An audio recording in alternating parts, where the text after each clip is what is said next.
ආයුබෝවන් ළමයි අපි ආර්ථික විද්‍යාවේ විෂය නිර්දේශයේ ආවරණය කරමින් සිටියේ අපි අවසානයේට අපේ විෂය නිර්දේශයේ 10 වෙනි පාඩම තමයි සාකච්ඡා කළේ 10 වෙනි පාඩම සාකච්ඡා කරලා අවසానයි ඊළඟට අපි සැලසුම් කරලා තිබුණේ විෂය නිර්දේශයේ අපි මග ඇරලා ගිය 7 වෙනි පාඩම කතා කරන්න හැබැයි අපිට ඔයාලට ටියුට් එක දෙන්න බැරි වෙච්ච නිසා පාඩම කරන එක සම්බන්ධයෙන් ප්‍රායෝගික ගැටලුවක් තියෙනවා.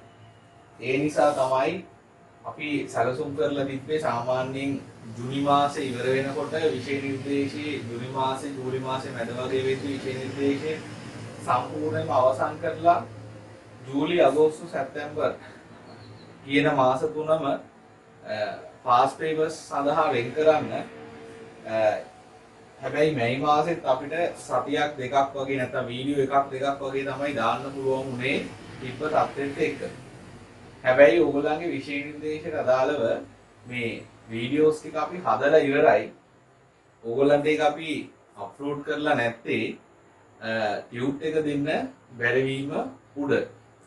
ඒ නිසා මතක තියාගන්න ජූනි මාසෙදී යම් විදිහකින් මේ ටියුට් එක අපිට දෙන්න පුළුවන් වුණ ගමන් අපි මේ වීඩියෝස් ටික සාමාන්‍යයෙන් සතියේට වීඩියෝ දෙකක් වගේ අප්ලෝඩ් කරනවා. සාමාන්‍යයෙන් අපි සතියේ වීඩියෝ එකක් නෙමෙයි මේ පැය එකමාරක විතර සාමාන්‍යයෙන් පැය 3ක පැය 4ක විතර වීඩියෝ ටිකක් ඊළඟ මේ ප්‍රශ්න ඉවරුණ ගමන් අපි ඕගොල්ලන්ට ඉදිරිපත් කරනවා.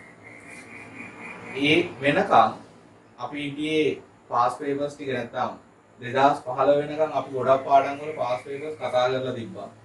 හරිද විශේෂයෙන්ම ගණන් හදන පාඩම් වල 2015 න් පස්සේ 2016 ඉඳන් 2020 වෙනකන් තියෙන පේපර්ස් 5 සහ ඊට අමතරව තව මොඩල් පේපර්ස් කීපයක් ආදර්ශ ප්‍රශ්න පත්‍ර කීපයක් අපි සාකච්ඡා කරන්න සැලසුම් කරලා තිබුණා. ඒ නිසා අපි මේ වැඩේ පටන් ගත්තා කලින් අපි පාඩම් 3යි තාම කරලා නැත්තේ. ඔය පාඩම් තුනෙන් සාමාන්‍යයෙන් MCQ එන්න පුළුවන් 6ක් හෝ 7ක් 7ක් විතර එන්න පුළුවන්. ඊට පස්සේ ඔයා තෝරගෙන ප්‍රශ්න ලියන නිසා ප්‍රශ්න 5ක් දැන් කොහොමද ලියන්න පුළුවන්. ඔය පාඩම් තුනෙන් ප්‍රශ්න ලියා ගන්න බැරි වෙන්නේ ප්‍රශ්න 2කමාරක් විතර. හරි. එතකොට ඒක තමයි කතාව. මම හිතනවා 2016 ප්‍රශ්න පත්‍රයට හැමෝම මේ විදිහට උත්තර ලියලා තියෙන MCQ එකේ උත්තර ටික පොලේක ලියලා ඇති. සෙකන්ඩ් පේපර් එක මම දැම්මේ මම කියලා දෙනවට පාස් පේපර්ස් ගන්න ඕනේ අපි පාස් පේපර්ස් දෙනවා කියලා. ඒ නිසා තමයි මේ පේපරේ ඕගොල්ලන්ට දීලා තියෙන්නේ. පාස් පේපර්ස් පුතක් තියෙනවනේ ඒකෙන් බලලා උත්තර ලියුවත් ගැටලුවක් නැහැ. හැබැයි උත්තර ලියනකොට කිසිම විදිහකට උත්තර බලන්න යන්න එපා. ඔයා දන්නේ නැත්තම් දන්න විදිහට උත්තර ලියලා තියන්න. මොකද ඔයාලට ප්‍රශ්නයක් ආපු තැනදී ඔයා උත්තරේ බැලුවොත් ඔයාගේ ප්‍රශ්න එතනින් එහාට නැති වෙනවා. ඒතර ඔයා දන්නේ ඔයා ඒ කොටස දන්නේ නැති බව. දන්නේ නැති බව දන්නේ නැති එක තමයි ලොකුම ගැටලුව වෙන්නේ විභාගෙදී. හරි. ඒ නිසා බලන්න කොච්චර උත්තර හරිද. ඇත්තටම මේ ප්‍රශ්න පත්‍රයේ ඔයාගේ එක උත්තරයක්වත් හරි නොගියත් මට කිසිම ප්‍රශ්නයක් නැහැ. මේකෙන් මම උත්සාහ කරන්නේ පේපර් එකේ ලියන විදිය කියලා දෙන්න. MCQ එක උත්තරේ ගන්න විදිය කියලා දෙන්න. ඒක ඉගෙන ගත්තොත් මේ පේපරේ එකක්වත් දන්නේ නැති වුණත් ප්‍රශ්නයක් නැහැ. ඒ වගේම තමයි මම ප්‍රශ්න හැම එකම සාකච්ඡා කරනවා. ඒකේදී උත්තරයට ඇතුළත් වෙන්න ඕන කරුණු මම කියනවා. සෙකන්ඩ් පේපර් එක විශේෂයෙන් බලන්න ඔයාගේ උත්තරේ සහ ඒ මම කියන කොටස් වල නොගැලපීම් මොනවද තියෙන්නේ ටියුට් එක බෙදලා බලන්න. ඇත්තට මේ ප්‍රශ්න වල උත්තර ටියුට් වල තියනවාද? එහෙම නැත්නම් ප්‍රශ්න වල උත්තර ලියන්න බැයිද ටියුට් පාඩම් කරලා කියලා. ඔක්කොම බලා ගන්න පුළුවන් වෙනවා. ඒ නිසා මම බලාපොරොත්තු වෙනවා මුලින්ම දැන් අපේ සැලැස්ම ටිකක් වෙනස් කරන්න වෙනවා. 2016 ප්‍රශ්නයේ පේපර් එක මම දැම්මේ සාමාන්‍යයෙන් මේ සතියේ බ්‍රහස්පතින්දා වගේ. එතකොට සඳුදා මම උත්තරේ දානවා. අද සඳුදා මම තව පේපර් එකක් දානවා 2017 ඒක බ්‍රහස්පතින්දා සාකච්ඡා කිරීමක් කරනවා. හරිද? ඒක සාකච්ඡා කරලා බ්‍රහස්පතින්ද ආයි බ්‍රහස්පතින්ද තව පේපර් එකක් දානවා. එතකොට පහුගිය දවස්වල ටිකක් ඕගොල්ලෝ ඉකෝන් එක හිටියේ නෑ වීඩියෝත් එක්ක ඉස්සරහට ඒවත් එක්ක මල්ලලා පාඩම් ටික අපි අප්ලෝඩ් කිරීම කරනවා. ඒ නිසා මේවත් එක්ක සම්බන්ධ වෙන්න ඔයාට බෑ කියලා කොයි වෙලේවත් මේ වැඩේ අතාරින්න එපා. ඒක වැදගත් දෙයක්. දැන් මේක පන්තියේ සාමාන්‍ය විදිහට ගලා නම් එක එක්කෙනාගේ උත්තර බලලා මොනවද අඩුපාඩු කියලා දෙනවා. හැබැයි එහෙම මට එක එක්කෙනාව බලන්න මේ වෙලාවේ බැරි වුණා. ඔයාට උත්තර ලියන්න බැරි නම් ඔයා ලියන උත්තරේ වැරදි නම් හදන ගාන වැරදි නම් හරිද පාඩම් කළත් උත්තර ලියන්න බැරි නම් මොකක් හරි ගැටලුවක් තියෙනවා නම් ඒ පිළිබඳ මාව දැනුවත් කරන්න මම ඒකට අදාළ උපදෙස් ලබා දෙන්නම්. මොකද හැමෝටම මේ වගේ ප්‍රශ්න මේ ප්‍රශ්න පත්‍ර වලට උත්තර ලියන්න පටන් ගන්න කාලෙත් තියෙනවා. ඔයගොල්ලෝ කොච්චර පාඩම් කරලා තිබුණත් මේ වගේ සම්පූර්ණ පේපර් එකක් අරගෙන වෙලාව බලන ලියන්න උත්සාහ කරලා නැතුව ඇති කියලා මම හිතනවා ගොඩක් අය. ඒතොර මේ තමයි පළවෙනි පාඩම. ඒතොර මේකේ ගැටලු තියෙන්න පුළුවන් ඕනම එක්කෙනෙක්. මේකට ටිකක් හුරු වුණාම මේ වැඩේ කරගෙන යන්න ලේසි. ඕගොල්ලන්ට තේරෙයි දැන් අපි මෙතන අවුරුදු 5ක පේපර්ස් කතා කරනවා.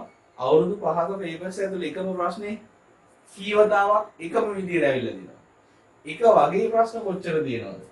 ඒ වගේ දේවල් වලට දැනගන්න පුළුවන්. විභාගයක අලුත් කියලා කොටස් කොච්චර එනවද? ඒක නේද අමාරු කියන්නේ. කලින් ඇවිල්ලා නැති ඒවා આવොත් තමයි කියන අමාරුයි කියලා. ඒක බොහොම සුළු ප්‍රමාණයක් තියෙනවා. ප්‍රශ්නයක් තෝරගන්නේ කොහොමද?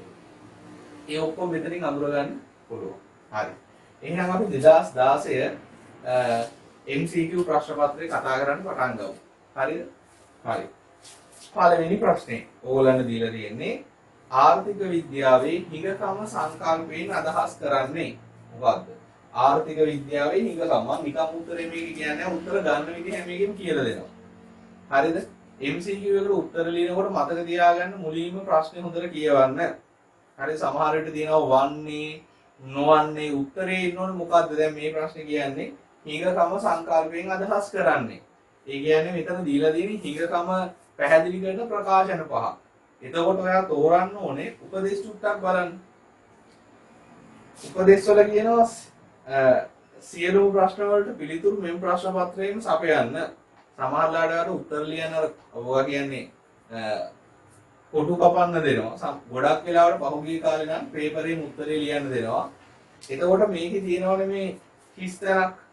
මේ හිස්තැනේ අංකය දාන්න ඕනේ. මේ විභාග අංකයේ ඒක වෙනම කතාවක්. අන්තිම විභාගයේ 1 සිට 52 ප්‍රශ්න වලට නිවැරදි පිළිතුර තෝරා එහි අංකය ප්‍රශ්නයට ඉදිරියෙන් යන තිත්තිර මත ලියන්න. උපදේශ හරියට කියවන්න. මම හිතන්නේ මේ උපදේශ තුන විභාගෙදී කවුරුත් කියවන්නේ. පුරුද්දට ලියනවා මිසක්. අනිවාර්යෙන් කියවන්න. අනිවාර්යෙන් කියවන්න. හරිද? ඔයා ඉරි ගහන්න එපා. ඉරි ගැහුවත් ලකුණු දෙන්නේ නැහැ. ඉරි ගහලා හරියන්නේ නැහැ. උත්තරේ තෝරලා උත්තරේ ලියන්න මේ තියෙන බ්‍රැකට් එක ඇතුලේ. පෑනින් ලියලා උත්තරේ හෙට මෙහෙට කපන්න එපා. විභාග වුණා ඔයා මුලින්ම පැන්සලින් උත්තරේ ලියාගෙන යන්න ප්‍රශ්නයක් නැහැ.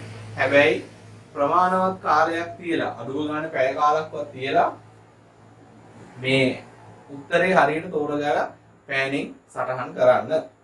පොඩි දේවල් නමුත් ඒවත් විභාගෙදි හරියට ගන්න පොඩි දේවල් එකතු වෙලා තමයි විභාගයේ ලකුණු එකතු වෙන්නේ. හරි විභාගයක් අපිට එකපාරට ගිහිල්ලා පේපරේ අරගෙන ලියන්න අමාරුයි. හරි ඒ නිසානේ මේ ටික කලින් කියලා දෙන්නේ. හරි දැන් ඒකෝර මේ ප්‍රශ්නෙට උත්තරේ විදිහට තෝරන්න ඕනේ හිගකම කියන එක හොඳටම පැහැදිලි කරන ප්‍රකාශනය. අනිවාර්යෙන්ම MCQ එකක උත්තර පහම කියවලා ඊට පස්සේ උත්තරේ තෝරගන්න. හරිද? එතකොට දැන් මේකේ තියෙන්න පුළුවන්නේ හිගකම කියන එකට කොහෙත්ම ගැලපෙන්නේ නැති ප්‍රකාශන තියෙන්න පුළුවන්. ඒවා අයින් කරගෙන යන්න. හැබැයි ඒතකොට මේ ප්‍රකාශනීය වැරදි බව ඔයාට කියන්න පුළුවන් වෙන්න ඕනේ. හරිද? එහෙමයි තමන් එක්කම තර්ක කර හරියට උත්තරේ තෝරගන්න. ඊළඟට ඔයාට තියෙන්න පුළුවන් භාගෙට නිකන් හරි වගේ ඒවා. හරිද? ඒත් අපි හරි මේක තෝරගන්න ඕන නිසා භාගෙට හරි වගේ ඒවා කපලම දාන්න බෑ අපිට. භාගෙට හරි වගේ ඒවා ඉතුරු කරන්න. හරිද? ඔයා හිගකම කියන්නේ මොකක්ද කියලා පාඩම් කරලා තියෙනවනේ. නෝට් එකේ තියෙනවනේ. හරියටම උත්තරේ හම්බුනොත් ඒකට හරියක් දාන්න. අපි හිතමු තුන්වෙනි උත්තරේදී අපිට හරිම උත්තරේ හම්බුණා. අපි දන්නවා 100%ක් මේක තමයි උත්තරේ. ඉතුරු දෙකක් කියවන්න. ඉතුරු දෙකත් වැරදි බව ඔයාගේ හිතින් ඔයාටම තහවුරු කරගන්න. හරිද? ඒතර උත්තර වරදින්නේ නැහැ කොහොමද? හරි? හා. දැන් හිඟකම කියන්නේ මොකද්ද? ප්‍රශ්නේ වැත්තක තියන්න. හිඟකම කියන්නේ මොකද්ද? මම මේව නැවත මතක් කිරීමක් විතරයි ගන්නේ අලුතෙන් මුකුත් උගන්වනව නෙමෙයි. හිඟකම කියන්නේ හිඟකම තමයි ආර්ථික විද්‍යාවේ කේන්ද්‍රීය ප්‍රශ්නය. ආර්ථික විද්‍යාව ඉගෙන ගන්න උවමනා තියෙනවා කියන්න බැරි තරම් අසීමිතයි. හැබැයි ඒවට අවශ්‍ය සම්පත් තියෙන්නේ සීමිතයි. මෙන්න මේ දෙක නිසා අපිට හැම උවමනාවක්ම සම්පූර්ණ කරගන්න බෑ. අන්නේ ඒක තමයි හිඟකම කියන්නේ. ඒතර ඕකේ අනිවාර්යයෙන්ම තියෙන්න ඕනේ සම්පත් සීමිතයි කියන එකයි උවමනා අසීමිතයි කියන එකයි. ඔය දෙකම එකතු වෙලා තමයි හිඟකම හැදෙන්නේ. එකක් විතරක් තිබ්බා කියලා එතන හිඟකමක් නිර්මාණය වෙන්නේ නැහැ ගොඩක් විට. හරිද? හරි. අපි බලමු ඔය කියන කාරණා ඇසුරින් උත්තරේ දැන් තෝරගන්න. පළවෙනි උත්තරේ බලන්න. සමාජයේ සතු සියලුම සම්පත් කාර්යක්ෂම උපයෝජනය නොකරන තත්වයකි.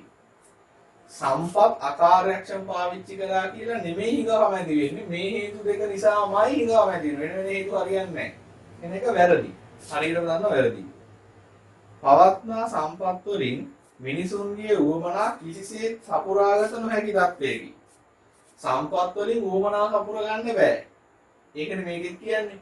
උවමනා අසීමිතයි සම්පත් සීමිතයි නිසා සීමිත සම්පත් වලින් අසීමිත උවමනා සපුර ගන්න බෑ. ඒක නිකන් හරි වගේ. නිකන් හරියක් දාගමු. සෑම සමාජයකම කිසියම් සමාජික පිරිසක් දිලින්දන් ලෙස ජීවත් වන තත්වයකි. දුප්පත්කම නෙමෙයි හිඟකම. ඒක නෝට් එකේ තිබ්බා. දුප්පත්කම කියන්නේ අපිට මූලික අවශ්‍යතාවත් සම්පූර්ණ කරගන්න බැරි තත්වයක්. හිඟකම කියන්නේ එහෙම එකක් නෙමෙයි. දුප්පත්කම සමහර රටවල් වල තියෙනවා සමහර රටවල් වල නැහැ. නමුත් හිඟකම හැම රටකම තියෙනවා. ඒ නිසා ඒක අනිවාර්යෙන් වැරදි. සමාජීය වශයෙන් හිතකර භාණ්ඩ හා සේවා නිපදවනවා වෙනුවට නොවැදගත් භාණ්ඩ හා සේවා උවමනාවටත් වඩා නිපදවන තත්ත්වයක.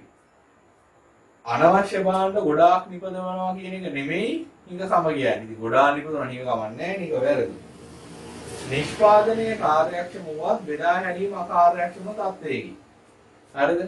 කාර්යක්ෂම අකාර්යක්ෂම බව නිසා නෙමෙයි හිඟකම ඇති වෙන්නේ නැවත. ඒ නිසා ඒ උත්තරෙත් වැරදි. අපිට හරි උත්තරේ විදිහට හම්බුනේ දෙක. දැන් අනිත් උත්තර වැරදි කියලා තහවුරු කරගන්න පුළුවන් නම් දෙක හරි විභාගේ ලකුණක් හම්බුණා කියලා ඔයාටම තීරණය කරගන්න පුළුවන්. දෙක. නිෂ්පාදන හැකියා මායිම් වක්‍ර මූලයට අවතල හැඩයකින් යුතුව අඳින්නේ. හරිද? දැන් බලන්න ප්‍රශ්නෙට එන්න කලින්ම ඔයා ඉගෙනගෙන තියෙන දේවල් ඔළුවට එන්න ඕනේ. හරිද? මූලයට අවතල කිව්වම මේක. හරිද? මෙහෙනම් මොකද්ද මේ? ස්ථාවර පිරිවැය මේ ආවස්තික පිරිවැය වල වැඩෙන ආවස්තික පිරිවැය මේ. වැඩෙන ආවස්තික පිරිවැය ඇති වෙන්න හේතු දෙකක් තියෙනවා. මොකද්ද? සම්පත් සමජාතීය නැහැ. සහ නිෂ්පාදන ශිල්ප ක්‍රම වෙනස්. දැන් ඔය ටික නෝට් එකේ තියෙන්නේ. ඔය ටික ඔය ප්‍රශ්නේ කියවනකොට එන්න ඕනේ ඔළුවට. හරිද? එතකොට ඔය ටික එක තමයි අපි මේ උත්තරේ තෝරන්නේ. එහෙම නැතුව මේ ප්‍රශ්නෙට අදාළව නිෂ්පාදන හැකියාවක් කියන්නේ මොකක්දවත් කියලා දන්නේ නැතුව උත්තරේ පාන්න කිව්වොත් වැඩේ අමාරුයි. ඒකට තමයි පාඩම් කරන්න කියන්නේ. හරි. නිෂ්පාදන හැකියාවක් මූලයට අවතල හැඩයකින් අඳින්නේ. කවර හෝ භාණ්ඩ ප්‍රමාණයක් වැඩිපුර නිපදවන විට ආවස්තික පිරිවැය අඩු වෙනවා නේද?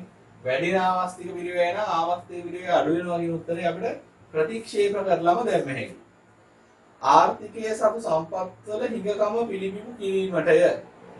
හිඟකම ඉතින් වැඩෙන මේකකින් පෙන්වන්න ඕනේ නෑනේ. සරල රේඛාවකින් පෙන්වන්න පුළුවන්. සරල රේඛීය නිෂ්පාදන හැකියාවක් කරනවා. එහෙනම් ඒ උත්තරෙත් වැරදි. කවර හෝ භාණ්ඩ ප්‍රමාණයක් වැඩිපුර නිපදවන විට ආවස්තික පිරිවැය ස්ථාවරයි. ස්ථාවරයි නම් මේක සරල රේඛාවක්. උත්තරේ අනිවාර්යෙන් වැරදි. සම්පත් බෙදා හැරීම අසාධාරණ. ඒවා මේකෙන් පෙන්නන්න බෑනේ. භාණ්ඩ නිෂ්පාදනය කරන සංයෝග විතරයි පෙන්වන්න පුළුවන්. සාධාරණ අසාධාරණ බව නිෂ්පාදන හැකියාවක්ෙන් පෙන්වන්න බෑ. දැන් එකපාරට පහට ගහන්න නැතුව බලන්න පහේ උත්තරේ හරිද කියලා. කවර හෝ භාණ්ඩ ප්‍රමාණයක් වැඩිපුර නිපද වෙන විට ආවස්තික පිරිවැය ඉහළ නගින බව පිළිබිඹු කිරීමට වැඩෙනවා කියන්නේ වැඩි වෙනවා කියන එක. ඒ නිසා ඒක තමයි උත්තර. 3. නිදහස් වෙළඳපොළ ආර්ථිකයක පහත සඳහන් කවර කරුණක් සාවද්‍ය වේද? දැන් සිංහලත් කොට දැනගන්න ඕනේ. සාවද්‍ය කියන්නේ බොරු. හරිද? ඔකට සදොස් කියලා කියන්න පුළුවන්. සදොස් කියන්නේ වැරදි, නිදොස් කියන්නේ හරි. හරිද? එහෙනම් බොරු එක තෝරන්න ඕනේ. හරිද? ඒ කියන්නේ හරි ප්‍රකාශනයක් තිබ්බොත් ඒක නෙමෙයි උත්තරේ. වැරදි ප්‍රකාශනයක් තිබ්බොත් ආන් ඒක උත්තරේ. ප්‍රකාශන හතරක් මේකේ හරි, වැරදි එක තමයි මේකේ උත්තරේට ගන්න. නිදහස් වෙළඳපොළ ආර්ථිකයක් ගැන. නිදහස් වෙළඳපොළ ආර්ථිකයක් කියන්නේ ඉල්ලුම සැපයුම විතරයි තියෙන්නේ. කුටුම්බයි ව්‍යාපාර ආයතනයි නිදහසේ වෙළඳපොළ තුල කටයුතු කරනවා. රජයේ මැදිහත් වීමක් නැහැ. මිල ආර්ථිකයේ තරගකාරී නිෂ්පාදන ශේෂ්ත්‍ර අතර සම්පත් සමසේ බෙදාවෙන් කරයි. සම්පත් බෙදාවෙන් කරන කතාව හරි සමසේ සමානව එහෙම එකක් නැහැනේ. ඉල්ලුම සැපයුම් මත සම්පත්තික භාණ්ඩ අතර සමහමව බෙදනවා කියලා ගන්න නැහැනේ. වැඩිපුර ඉල්ලන භාණ්ඩේ වැඩිපුර හදනවා. සමසමව කියන වචනේ ගන්න බෑ. මිල භාණ්ඩ හා සේවාවන්හි සාපේක්ෂ හිඟකම් සහ ඒවායේ නිෂ්පාදන පිරිවැය පෙන්눔 කරයි. ඒක පොඩ්ඩක් තියෙනවනේ මේ තේරෙන්නේ නැති ගතියක්. මිල භාණ්ඩ හා සේවාවන්හි සාපේක්ෂ හිඟකම. කියන්නේ හිඟ වැඩි නම් භාණ්ඩයක මිල වැඩි වගේ කතාවක් නේ කියන්නේ. මේක හරිත් වගේ ඒවැ නිෂ්පාදන පිරිවැය පෙන්눔 කරයි. නිෂ්පාදන පිරිවැයට වඩා වැඩි පුරටනේ විකුණන්නේ කොහොමද භාණ්ඩයක්. ඒක නිකන් මට තේරෙන්නේ නැහැ වගේ. ඒ නිසා මම මේ ප්‍රශ්නේ ඉතුරු කරනවා. හරිද නැද්ද කියලා දන්න ඕන ප්‍රශ්නාර්ථයක් දාගන්න. 3. එහෙම එක ඉගෙනගෙන තියෙනවා කියලා මට ලොකු මතකයක්වත් නැහැ. සාපේක්ෂ මිල වෙනස්කම් නිෂ්පාදන ආයතනවල ලාභය නිර්ණය කරන සාධකයක් වන අතර එබැවින් එය නිෂ්පාදන ධෛර්යමත් කිරීමට අධෛර්යමත් කිරීමට බලපායි. හරිද? එතකොට ඒකේ නිකන් ප්‍රකාශනය නිකන් හරි වගේ. ඇයි සාපේක්ෂ මිල වෙනස් වුනහම සාපේක්ෂ මිල ඒවට තියෙන ඉල්ලුම වෙනස් වෙනවානේ. ඒ අනුව ආයතනවල ලාභය වෙනස් වෙනවා. ඒ අනුව සාපේක්ෂ මිල වැඩි භාණ්ඩ වැඩියෙන් හදයි අඩු භාණ්ඩ අඩුවෙන් හදයි. නිෂ්පාදනයේ ධෛර්යමත් කරනවා අධෛර්යමත් කරනවා. ඒක හරි. මිල භාණ්ඩ හා සේවා සඳහා පාරිභෝගිකයන්ගේ ගෙවීමට කැමැත්ත පිළිබඳ විනුවක් වේ. වැඩිපුර කැමැති භාණ්ඩ වල වැඩි මිලක් ගෙවනවා. ඒ නිසා මිල මිනිසුන්ගේ කැමැත්ත පිළිබිඹු කරන ක්‍රමයක්. ඒකත් හරි. මිල භාණ්ඩයක් ලබා ගැනීම සඳහා කොපමණ කැප කළ යුතුද යන්න පිළිබඳ සංඥාවක් ලබා දෙයි. මිල සංඥා සපයයි. මිලෙහි කාර්යයන් තුනක් තියෙනවා. සංඥා සැපයීම, සලාකණය, සානුබල. එහෙනම් සංඥා සපයනවා කියන එක හරි. දැන් භාගෙට හරි උත්තරයක් තියෙනවා. වැරදිම කියලා දන්න උත්තරයකුත් තියෙනවා. එතකොට ඉතින් වැඩිපුර ගහන්න ඕනේ, වැරදි එක තෝරගන්න ඕනේ. ආයෙත් ප්‍රශ්නේ පොඩ්ඩක් බලන්න. දෙවෙනි උත්තරේ මිල භාණ්ඩ හා සේවාවන්හි සාපේක්ෂ හිඟ. හිඟ වැඩි නම් ඒ භාණ්ඩේ මිල වැඩි. ඒන තත්ත්වේ ඊට පස්සේ නිෂ්පාදන පිරිවැය වැඩි නම් ඒ භාණ්ඩෙත් මිල වැඩි. ඒකෝට අපි ඉගෙනගෙන නැති වුණත් ඒක හරි කියලා අපිට ගන්න පුළුවන්. එහෙම නැති වුණත් පළවෙනි එක නම් වැරදි කියලා වැරදිම වැරදි කියලා අපි දන්නවා. ඒ නිසා ඒක උත්තරේ. හරි. බාහිරතා නොමැති තරංගකාරී වෙළඳපොළක සම්පත් බෙදාවෙන් කිරීමේ කාර්යක්ෂමතාවය හටගන්නේ බාහිරතා නොමැති වෙළඳපොළක. සම්පත් බෙදාවෙන් කිරීමේ කාර්යක්ෂමතාවය මොකක්ද? ඒකේ කොන්දේසිය තමයි P = MC. මිල ආංශික පිරිවැයට සමානයි. ඔහොම උත්තරයක් තියෙනවද බලමු. දැන් බලන්න ඒකේ උත්තරේ ලියවන්න දෙයක් නැහැ. උත්තරේ දන්නවා. දැන් අපිට කරන් තියෙන්නේ මේක තියෙනවද බලනවා උත්තර කොටේ. හරිද? නිෂ්පාදනයේ කාර්යක්ෂමතාවය සහ සම්පත් බෙදාවෙන් කිරීමේ කාර්යක්ෂමතාවය. නිෂ්පාදන පිරිවැය මේ PPC වක්‍රවල භාවිත. PPC වක්‍ර වලින් පෙන්වන්න පුළුවන් ආර්ථික සංකල්පවලදී අපි කතා කරනවා. මුළු පිරිවැය වෙළඳපොළ මිල මුළු පිරිවැය නෙමෙයි MC කියන්නේ ආන්තික පිරිවැය. ආන්තික අයභාරයට මිලනේ අයභාරයෙන් වෙන ආන්තික පිරිවැයට සමාන වෙන අන්න හරි. හතරවෙනි එකත් බලමු. සාමාන්‍ය විචල්්‍ය පිරිවැය. සාමාන්‍ය විචල්්‍ය පිරිවැය කියන්නේ ABC. දැන් අපි පළවෙනි පාඩමේ මේ ටික ඉගෙන ගන්නකොට ඔය ABC MC දන්නේ නැහැ. නමුත් හතරවෙනි පාඩමේදී ඒ ටික ඉගෙනගෙන තියෙන්නේ. ඔයා මේ විභාගෙ ලියන්න යනකොට පාඩම් තේරෙම දන්නවා. ඒ නිසා උත්තරේ තෝරගන්න පුළුවන්. ආන්තික නිෂ්පාදිතයේ වටිනාකම. ඒ මොකක්ද? ඒක දන්නේ නැහැ. මේකනේ අපි දන්න උත්තරේ. තුන්වෙනි එකයි උත්තරේ. හරි. මානව ප්‍රාග්ධනයෙන් අදහස් කරන්නේ උත්තර බලන්න කලින් කියමු මොකද්ද මානව ප්‍රාග්ධනය කියන්නේ? මානව ප්‍රාග්ධනය කියන්නේ කිසියම් ක්ෂේත්‍රයක සුවිශේෂී නිපුණතාවයන් තියෙන ශ්‍රමය. කියන්නේ ශ්‍රමයේ තවදුරට වැඩි දියුණු කරපු තත්වයක් තමයි මානව ප්‍රාග්ධනය කියලා කියන්නේ. මානව ප්‍රාග්ධනය යනුවෙන් අදහස් කරන්නේ ප්‍රාග්ධන උපකරණ නිපදීමට යොදාගෙන ශ්‍රම සම්පත. ඒක වැරදි. ගොඩනැගිලි සහ යන්ත්‍ර සූත්‍ර නෑ. ගොඩනැගිලි යන්ත්‍ර සූත්‍ර ප්‍රාග්ධනය. ශ්‍රම හමුදාව සහ සතු කුසලතා සහ දැනුම් සම්භාරය. අපි නිර්වචන මොකද්ද? කිසියම් ක්ෂේත්‍රයක සුවිශේෂී නිපුණතාවයන්. නිපුණතාවය කියන්නේ කුසලතා දැනුම් සම්භාරයනේ. ඒක නිකන් හරි වගේ තියාගන්න උත්තර. ව්‍යවසායකත්වයේ සහ අවදානම් දැරීම. ව්‍යවසායකත්වය කියන්නේ වෙනම සාධකයක්. සෞඛ්‍ය හා අධ්‍යාපන ක්ෂේත්‍රයන්ගේ සේවානියුක්ත. ඒ කියන්නේ සෞඛ්‍ය ක්ෂේත්‍රයේ අධ්‍යාපන ක්ෂේත්‍රයේ සේවානියුක්ත ශ්‍රමය. ඒගොල්ලෝ මේ ඕනම ක්ෂේත්‍රයක හදන්න පුළුවන් මානව ප්‍රාග්ධනය. එහෙනම් උත්තරේ 3. බලන්න උත්තර ගන්න විදිහ. 6. විභව නිමැවුම. මොකද්ද විභව නිමැවුම කියලා කියන්නේ? විභවය කියන්නේ අපේ හැකියාව. හරිද? විභව නිමැවුම කියන්නේ රටකට තමන් ගාව තියෙන සම්පත් ටික තමන් ගාව තියෙන තාක්ෂණය යටතේ පූර්ණ සේවා නියුක්තියේ උපරිම කාර්යක්ෂමතාවයෙන් උපයෝජනය කරලා හදා ගන්න පුළුවන් උපරිම භාණ්ඩ සංයෝගය. කියන්නේ අපිට හදන්න පුළුවන් උපරිමය. හරිද? ඒක තමයි මේ නිෂ්පාදන හැකියාවක් එකකින් පෙන්නන්නේ. උදාහරණයකින් කියනවා නම් හිතන්න වතුර ටැංකියක් තියෙනවා. මේ වතුර ටැංකියේ මෙතෙන්ටම වතුර දැම්මොත් ලීටර් 100ක් ගාත හැකියි. ඒකට අපි කියනවානේ ධාරිතාවය කියලා. ඒකට කියන්නේ ධාරිතාවය. මෙන්න මේ ධාරිතාවය වගේ එක තමයි විභව නිමැවුම කියන්නේ. විභව නිමැවුම කියන්නේ අපිට ආර්ථිකයට හදන්න පුළුවන් උපරිම නිමැවුම. යම් ආර්ථිකයකට හදන්න පුළුවන් එක්කෝ විභව නිමැවුම, එහෙම නැත්නම් ඊට වඩා අඩු නිමැවුම. මේ ටැංකියට වතුර දාන්න පුළුවන් උපරිම ඒකේ ධාරිතාවය. ඔන්න ඊට වඩා අඩුවෙන් දැම්මේ. ඒ වගේ තමයි විභව නිමැවුම කියන්නේ උපරිම නිමැවුම.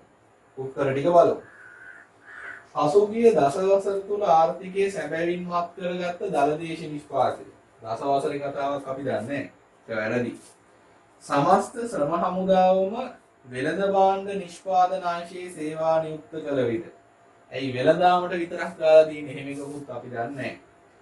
සියලුම සම්පත් වඩා කාර්යක්ෂමව යොදා ගැනීමෙන් ආර්ථිකයට කිසිවිට අත් කරගත නොහැකි අරමුණකි. විභව නිමැවුම කියන්නේ කිසිවිට අත් කරගන්න බැරි එකක් නෙමෙයි. ආර්ථිකයේ සම්පත් පූර්ණ සේවා නියුක්තව ප්‍රශස්ත මට්ටමින් උපයෝජනය කරන්නට නිබඳ විය හැකි දලදේශීය නිෂ්පාදිතය වේ. ඉතින් හරි වගේ දලදේශීය නිෂ්පාදිතය නිමැවුනේ සම්පත් පූර්ණ සේවා නියුක්ත කරලා උපරිම ප්‍රශස්ත මට්ටමේ උපයෝජනය කරනවා. ඒ කියන්නේ උපරිම කාර්යක්ෂමතාවයෙන් කියන අදහස. ඊළඟ එක බලමු. ඒක නිකන් හරි වගේ හතරවෙනි උත්තරේ නිකන් තියාගමු. ආර්ථිකයේ සම්පත් පූර්ණ සේවා නියුක්තව උපරිම මට්ටමින් උපයෝජනය කරන විට නිබඳයි දලදේශීය නිෂ්පාදනය. දැන් එතකොට ඒ උත්තර දෙකේ වෙනස බලන්න. පළවෙනි එකේ තියෙන්නේ ප්‍රශස්ත මට්ටමින් උපයෝජනය කළ විට. පස්වෙනි එකේ තියෙන්නේ උපරිම මට්ටමින් උපයෝජනය කළ විට. මම මේක පන්ති උගන්වනකොට කිව්වා මේ පූර්ණ සේවා නියුක්තිය කියලා කියන්නේ ආර්ථිකයේ සම්පත් උපරිමයටම පරිභෝජනය කරන එක නෙමෙයි. දැන් මත්ස්‍ය සම්පතේ ඉන්නවා මූදේ. උපරිමයටම පරිභෝජනය කරනවා කියන්නේ මාළු ඔක්කොම අල්ල ගන්නවා. ඒක නෙමෙයි විභව නිමැවුම කියන්නේ. ඒකෙදී අපි ගන්න ඕනේ ආර්ථිකයට ප්‍රශස්ත මට්ටමේ නිබදවන්න පුළුවන් එක. ප්‍රශස්ත මට්ටමේ නිබදවනවා කියන එකෙන් තියෙනවා අනාගත පරම්පරාවේ අවශ්‍යතාවයට සඳහා ටිකක් අයින් කරන්න ඕනේ කියලා. මොකද හැම සම්පතම උපරිම කාර්යක්ෂමතාවයෙන් උපරිම මට්ටමින් පරිභෝජනය කරන්න බෑ. එහෙම වුණොත් ඒක හුඟක් කල් පාවිච්චි කරන්න බෑ. දැන් උදාහරණයක් විදිහට අපි හිතමු අපි ගෙදර තියනවා කියලා. මේ ෆෑන් එක අපි ඕක දවස් ගානක් එක දිගටම දාගෙන ඉන්නවා. ඒකනේ උපරිම වශයෙන් පරිභෝජනය කරනවා කියන්නේ.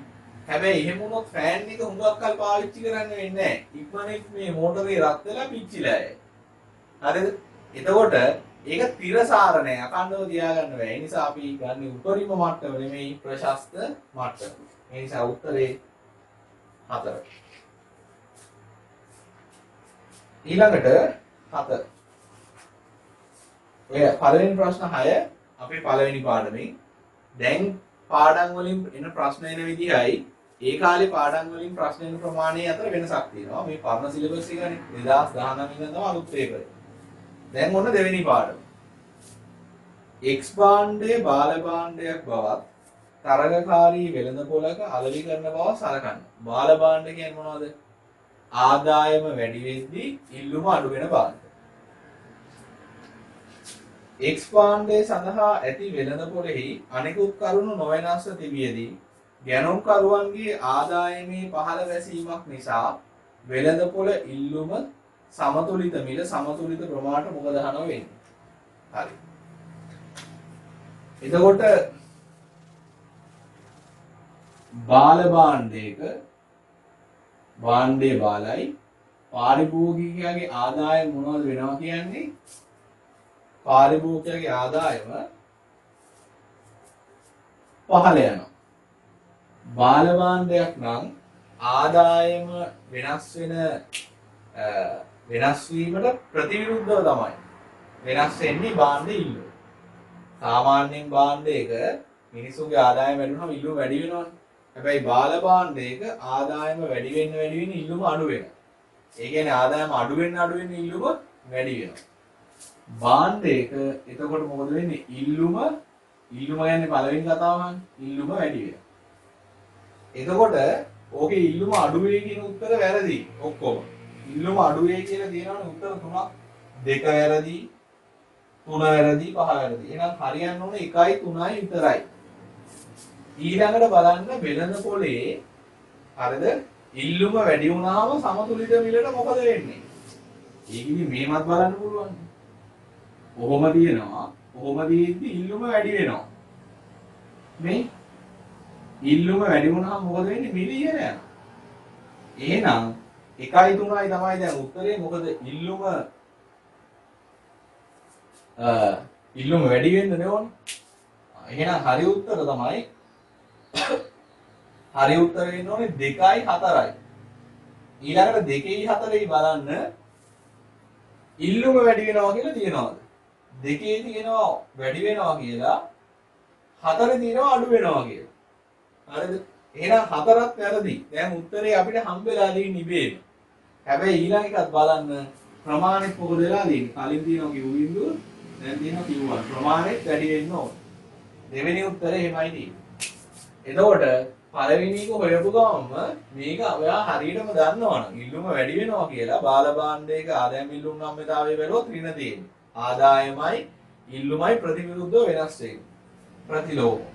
ඒක ඔයාලට හග්ගාලා පුළුවන් ඉල්ලුම අඩු වෙයි කියන උත්තර අයින් කරන්න. ඊට පස්සේ මිල වැඩි වෙනවා කියන එක උත්තර පහේම බලන්න දෙයක් නැහැ. මේකේ ඉල්ලුම වැඩි වෙනවා කියන උත්තරවල විතරක් බැලුවම ඇති. පැහැදිලිද? එහෙනම් උත්තරේ මොකද්ද? 2. හරි. ඊට පස්සේ කියනවා කිසියම් අත්‍යවශ්‍ය භාණ්ඩයක් මත විශේෂිත බද්දක්. ඒකක බද්දක් කියන්නේ භාණ්ඩ ඒකකයක නිශ්චිත බදු ප්‍රමාණයක් පනවනවා. භාණ්ඩ කීර වික්කත් ආණ්ඩුවට අදාළ නැහැ. ඒකකයේ රුපියල් 10ක්. ඒ භාණ්ඩ රුපියල් 100ට වික්කත් 10ක් දෙන්න ඕනේ. 20ට වික්කත් 10ක් ආණ්ඩුවට දෙන්න ඕනේ. ඒකයි ඒකක බද්ද කියන්නේ. ඒකක බද්දේ අනිත් බද්ද මොකක්ද? ප්‍රතිශතක බද්ද. ඒ කියන්නේ ප්‍රතිශතයක් විදිහටයි බදු ගෙවන්නේ. විකුණුම් මිලෙන් යම් ගන්න. එම භාණ්ඩයේ වෙළඳපොළ ඉල්ලුම් ලේඛනයක් බද්දට පෙර සහ බද්දට පසු කැපියුම් ලේඛනයක් පාද දැක්වෙන මගුවේ පෙන්눔 කරයි. අහන්නේ මොකද්ද? අය කරන බද්දේ ප්‍රමාණය. මේකට උත්තරේ ගන්න ඕනේ කොහෙන්ද? මේකට උත්තරේ ගන්න ඕනේ ඒ කාලේ පරණ සිලබස් එකේ දෙවෙනි පාඩමයි තුන්වෙනි පාඩමයි එකට තිබුණේ. එක පාඩමක් විදියට. ඒ නිසා තමයි මේක මේ පළවෙනි ප්‍රශ්නේ අහලා තියෙන්නේ වෙළඳපොළ සමතුලිතය නම්‍යතාවය කියන කොටසේ. ඊට පස්සේ ඊළඟ ප්‍රශ්නේ අහලා තියෙන්නේ බදු. ඒ කියන්නේ රජයේ මැදිහත් වීම. දැන් නම් ඉතින් පාඩම් දෙකක්. ඒකාට එක පාඩම. මේකට උත්තරේ ගන්නේ මම කියලා දීලා තියෙනවා ලේඛනයකින් බද්දක් පනවන්නේ කොහොමද කියලා. හරිද? බද්දක් පනවන්නේ අපි හැම වෙලේම මේ බද්ද පනවලා තියෙන්නේ අපි කතා කරන්නේ අපේ සිලබස් එකේදී නිෂ්පාදකයට පනවන බදු ගැන. නිෂ්පාදනයේට බද්දක් පැනෙවුවා මේක බලපාන්නේ සැපයුම් වක්‍රයට. හරිද? නැත්තම් මේකේ නම් ලේඛනයන් තියෙන්නේ සැපයුම් ලේඛනයේට. ඔය බද්ද අපිට පෙන්වන්න පුළුවන් සැපයුම් වලට දැන් බලපාන්නේ බද්ද. සැපයුම පෙන්වන්න පුළුවන් සැපයුම් ලේඛනයකින්, සැපයුම් සමීකරණයකින්, සැපයුම් වක්‍රයකින්. ඔය තුනෙන් මෙහෙනම් බද්දක් පනවන්න පුළුවන්. මම කියලා දීලා තියෙනවා ඔය තුනටම බද්ද පනවන්නේ කොහොමද කියලා. ඇත්තටම බද්ද පනවන්න ඉල්ලුම් ඕනේ නැහැ. ඒ නිසා ඕකේ උත්තරය හොයන්න ඉල්ලුම් කරන ප්‍රමාණය කියන තීරෝ දිහා හැක්කරලවත් බලන්න එපා. මම දැන් මේක ලියා ගන්නවා. මීටර් 12 ඉඳන් රුපියල තියෙනවා 16ට. 13 14 15 16 QS බද්දට පෙර 10 වැඩි වෙන්නේ 20 30 40 50 60. ඊට පස්සේ බද්දට පස්සේ QS1 කියලා දාන්නම් මං 0 10 20 30 40. හරි මේක බලන්න මෙහෙමයි. මේකෙන් තමයි පෙන්වන්නේ මෙන්න මේ සැපයුම් ලේඛනයෙන් බද්දට පෙර තියෙන එක් ප්‍රමාණයන් වෙළඳපොළට සපයන්න නම් නිෂ්පාදකයා බලාපොරොත්තු වන මිල.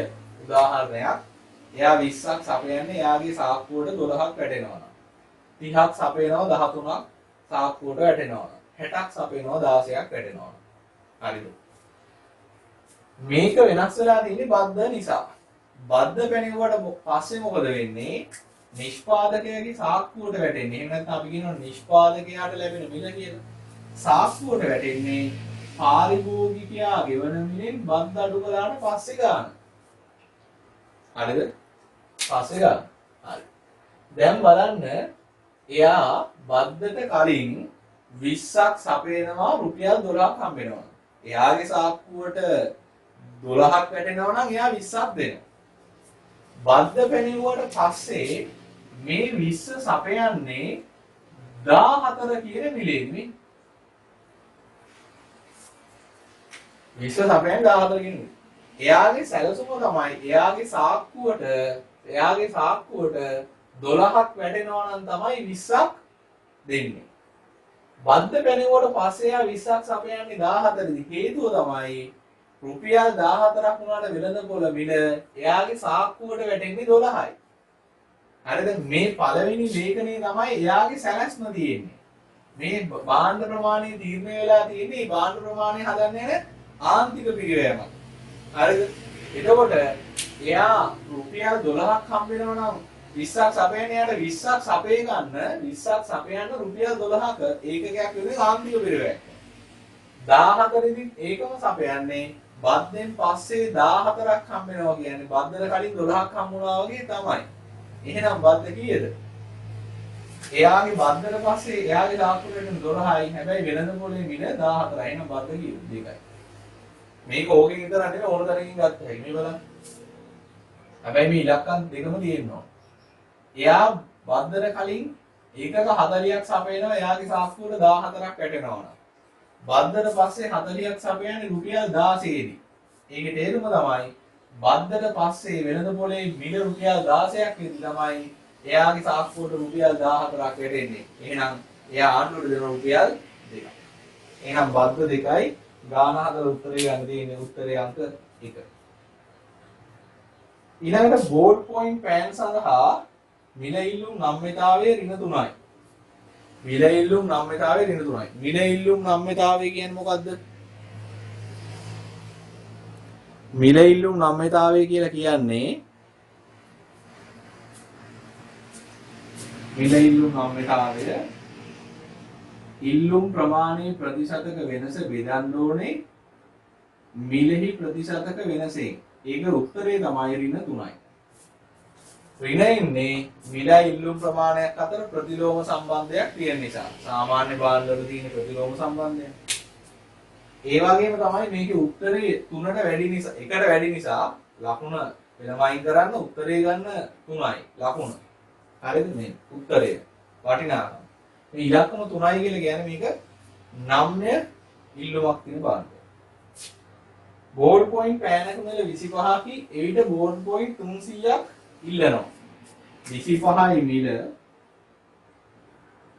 ඉල්ලුම් ප්‍රමාණය 300යි. හරි. මොකක්ද කියන්නේ තව? පෑනක මිල රුපියල් 20ට අඩු කොපමණ ප්‍රමාණයක් ඉල්ලුම් කරනු ලැබේ. හරි. හරි ලේසි. මේ බලන්න. රුපියල් 25යි තිබිලා රුපියල් 20ක් වෙනවා මේ. දැන් ඔයා බලන්න මිල මොකද වෙලා තියෙන්නේ? මිල අඩු වෙලා තියෙනවා රුපියල් 5යි. නම්‍යතාවය හොයන්න මිලේ වෙනස නෙමෙයි යෝනේ මොකද්ද? මිලේ ප්‍රතිශතක වෙනස. එහෙනම් ඔයා බලන්න මෙතෙන්දි මිල ප්‍රතිශතයක් විදිහට ඔච්චර අඩු වෙලා තියෙනවා. ඉලක්කමක් විදිහට නම් රුපියල් 5ක් අඩු වෙලා තියෙනවා. ඒක බලන්න ප්‍රතිශතයක් විදිහට. රුපියල් 5ක් අඩු වෙලා තියෙනවා. අඩු වෙලා තියෙන්නේ 25ට සාපේක්ෂව. මොකද 25ට සාපේක්ෂව කියන්නේ 25 ඉඳන් තමයි 20 වෙලා තියෙන්නේ. 25ට 5යි කියන්නේ 100ට නම් කීයද? 25ට 5යි කියන්නේ 120. එහෙනම් දැන් මෙන්න මේකට ආදේශ කරන්න තියෙන්නේ ඩෙල්ටා P ගේ ප්‍රතිශතය 100ට 20ක් ඍණ. ඒ අඩු වෙලා ඉන්නේ. එහෙනම් උත්තරේට ඍණ 3ක් එන්න ඕනේ නම් උත්තරේට ඍණ 3ක් එන්න ඕන නම් මෙතන ආගේ කීයක් වෙන්න ඕනද? මෙතන ආගේ ධන 160ක් වෙන්න ඕන. මෙයා ධන වුණොත් තමයි ලකුණු අසමාන නම් තමයි උත්තරේට ඍණ එන්නේ. 20 60 20ෙන් බෙදුවම තමයි 3 එන්නේ. එහෙනම් මෙතන ඉඳන් මෙතෙන්ට 100ට 60ක් මොකද වෙන්න ඕනේ? ඉල්ලුම් ප්‍රමාණය වැඩි වෙන්න ඕනේ. 160ක් කියන්නේ 300ට සාපේක්ෂව. 300න් 160ක් බලන්න දැන්. 300න් 160ක්. 36ක් 180. 180ක් වැඩි වෙන්නයි ඕනේ. 180 නෙමෙයි උත්තරේ. හරිද 160ක් වැඩි වෙලා නෙමෙයි ඉල්ලුම් ප්‍රමාණය. හරිද ඉල්ලුම් ප්‍රමාණය 300යි තිබ්බේ 160ක් කියන්නේ 180ක් වැඩි වෙන්න ඕනේ. වෙනස තමයි 180. එහෙනම් මෙතන 480ක් එනවා. 480ක් එනවා. උත්තරේ 4. ඔයාට නිකන් හුඟක් දුර ගියා වගේ නම් හරිද තව සමීකරණයක් තියෙනවනේ දැන් නම්‍යතාවය හොයන්න. හරිද අපි අර ඒකක ගාන බලලා හදන්නේ. මෙන්න මේක. ඩෙල්ටා QD බෙදීම ඩෙල්ටා P බෙදීම QD. දැන් ගාන හදලා ඉවරයිනේ. දැන් ආයි හදලා බලන්න මේ ඉලක්කම් ටික දැම්මහම ඍණ 3ක් එනවද කියලා. එහෙමනම් ගාන හරි. එහෙමයි ගාන ඩබල් චෙක් කරගන්න. දැන් 25 ඉඳන් 20ට යන්නේ. එහෙනම් ඩෙල්ටා P මේ පාර වුණ ප්‍රතිශතය නෙමෙයි ඒකක වලින් ඕනේ. ඩෙල්ටා P ඍණ 5යි. QD 180ක් වැඩි වෙලා දෙනවා. ධන 180යි. මෙතෙන්ට දාන්නේ මේ වෙනස පටන් ගත්ත දැන ඉලක්කම් එක. පටන් ගත්තේ 25යි. ඍණට දානවා 25ක්. QD ට දානවා 300. 1යි. මෙතන ඍණ දෙන්නේ 5යි.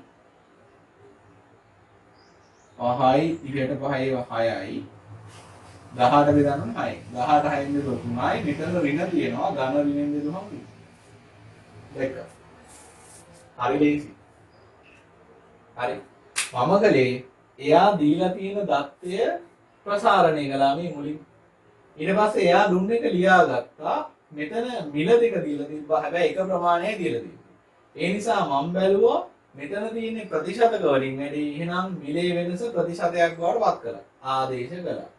උත්තරේ ඍණ 3 එනවා මෙතන ධන 160ක් එනවා. ධන 160යි කියන්නේ වෙනස. ඉල්ලුම් ප්‍රමාණය 60කින් වැඩි වෙනවා නෙමෙයි 160කින් වැඩි වෙනවා. දැන්ට 300යි එහෙනම් 300න් 160ක් බලලා ඒක වැඩි කරලා නම් හරි. මේ ටික ලියා ගන්න ඔයාලට ගාන හදා ගන්න බැරි වුණා. හරිද? වීඩියෝ එක නවත්තලා ගාන හදාගෙන ඉස්සරහට යන්න. එතකොට ඒකේ උත්තරය 4. 10. කිසියම් භාණ්ඩයක් හෝ සේවාවක් සඳහා වෙන වෙළඳපොළ සැපයුම් වක්‍රය වමට විතැන් වෙන්නේ. සැපයුම් වක්‍රයක් වමට විතැන් වෙනවා කියන්නේ මෙහෙම තිබ්බ එකක් මෙහාට යනවා. වම. සැපයුම වැඩි වෙලාද අඩු වෙලාද? සැපයුම අඩු වෙලා. සැපයුම අඩු වෙන්න බලපාන සාධකයයි ඕනේ. දැන් බලන්න මේවා මම ලියාගන්නේ මේක මම හිතනවා පේපරේ ලියනවා නම් සැපයුම අඩු වෙන හේතුවක් මම හොයන්නේ. මම ඉගෙනගෙන තියෙනවා සැපයුම අඩු වෙන්නේ සැපයුමට බලපාන සාධකේවත් සැපයුම් තීරක ගොඩක් තියෙනවා. සැපයුමට බලපාන තීරමවත් අදාළ භාණ්ඩ නෙමෙයි. සම්බන්ධ භාණ්ඩ වල මේ. ඊට පස්සේ යෙදවුම් වල මිල ගණන් cost. නිෂ්පාදන තාක්ෂණය. රාජ්‍ය ප්‍රතිපත්ති. නිෂ්පාදකයෝ ගන්න. හරිද? නිෂ්පාදකයන්ගේ අනාගත අපේක්ෂා අනිකුත් සාධක. මේකෙන් මිල වෙනස් වුණොත් වෙනස් වෙන්නේ සැපයුම් ප්‍රමාණය. මිල හැර අන්සාධක වෙනස් වුණොත් තමයි සැපයුම වෙනස් වෙන්නේ. සැපයුම වෙනස් වුණොත් තමයි වක්‍රෙ විතැන් වෙන්නේ. සැපයුම් ප්‍රමාණය වෙනස් වුණොත් මෙහෙම සැපයුම් වක්‍රෙට ලක්ෂය මාරු වෙනවා විතරයි. ඒ නිසා මේ ප්‍රශ්නේ උත්තරේ විදිහට මිල වෙනස් වෙන එක ගන්න බෑ. මිල හැර අන්සාධකයක් සැපයුම අඩු වෙන්න නම් අවාසිදායක විදිහට වෙනස් වෙනවා. බලන්න මම ඔය ටික හිතන්නේ උත්තරේ බලන්නත් කලින්. දැන් මම දන්නවා මොකක්ද උත්තරේ කියලා. මොකක්ද උත්තරේ? සැපයුමට බලපාන මිල හැර අන්සාධකයක් අවාසිදායක විදිහට වෙනස් වෙලා තියෙන උත්තරේ ගන්න. තාක්ෂණයේ වැඩි දියුණු වීමයි. තාක්ෂණය කියන්නේ අන්සාධකයක්. හැබැයි වැඩි දියුණු වුණාම සැපයුම වැඩි වෙනවා. ගන්න බෑ. යෙදවුම් වල මිල ගණන් පහළ වැටීම. යෙදවුම් වල මිල ගණන් කියන්නේ පිළිවෙල. යෙදවුම් වල මිල ගණන් කියන උත්තරේ අන්සාධකයක් වුණාට මිල ගණන් අඩු වෙනකොට සැපයුම වැඩි වෙනවා. සැපයුම නිෂ්පාදකව කැමතියි. ඒ නිසා ඒක වැරදි. යෙදවුම් වල මිල ගණන් ඉගෙන නගින එක. ඒතකොට සැපයුම අඩු වෙනවා. ඒක තමයි උත්තරේ. ඊටු දෙකක් බලන්න. තාක්ෂණයේ දියුණු වන විට බෑ. තාක්ෂණයේ දියුණු වෙන ගන්න බෑ. ඒතකොට සැපයුම වැඩි. කර්මාන්තයේ තුල සැපයුම් කරුවන් වැඩි වෙන ප්‍රවේශ වෙනවා. කියන්නේ එන් වැඩි වුණාම සැපයුම් කරුව වැඩි වුණාම සැපයුම් වැඩි වෙනවා. ඒ නිසා එක උත්තරේ තියෙන්නේ යෙදවුම් මිල ගණන් ඉහළ නගින විට. උත්තරේ කො. බලන්න කොච්චර ලේසිද කියලා. X භාණ්ඩයේ සඳහා ඇති සැපයුම් වක්‍රය පහත දැක්වෙන සමීකරණයෙන් පෙන්වුම් කෙරේ. Qx සමානයි 5p. හරි සැපයුම්. මෙහි Qx යනු X භාණ්ඩයේ සැපයුම් ප්‍රමාණය වන අතර Px යනු X භාණ්ඩයේ මිලයි. X භාණ්ඩයේ සැපයුමේ මිල නම්‍යතාව පිළිබඳ මොකක් කියන්න පුළුවන්ද? බබා ප්‍රශ්නයක් මේක.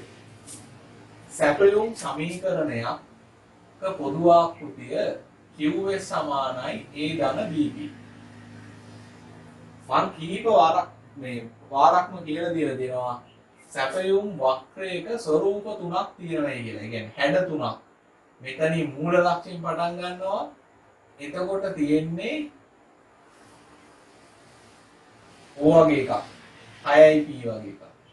ඒකේ ලක්ෂණය 6යි P කියන්නේ මේ දෙන්න ඉන්නවා මෙයා නෑ. ඒ බිඳුවයි නම් මූල ලක්ෂය හරහා ගමන් කරන්නේ. මේ වගේ එකක නම්‍යතාවය ඒකීයයි.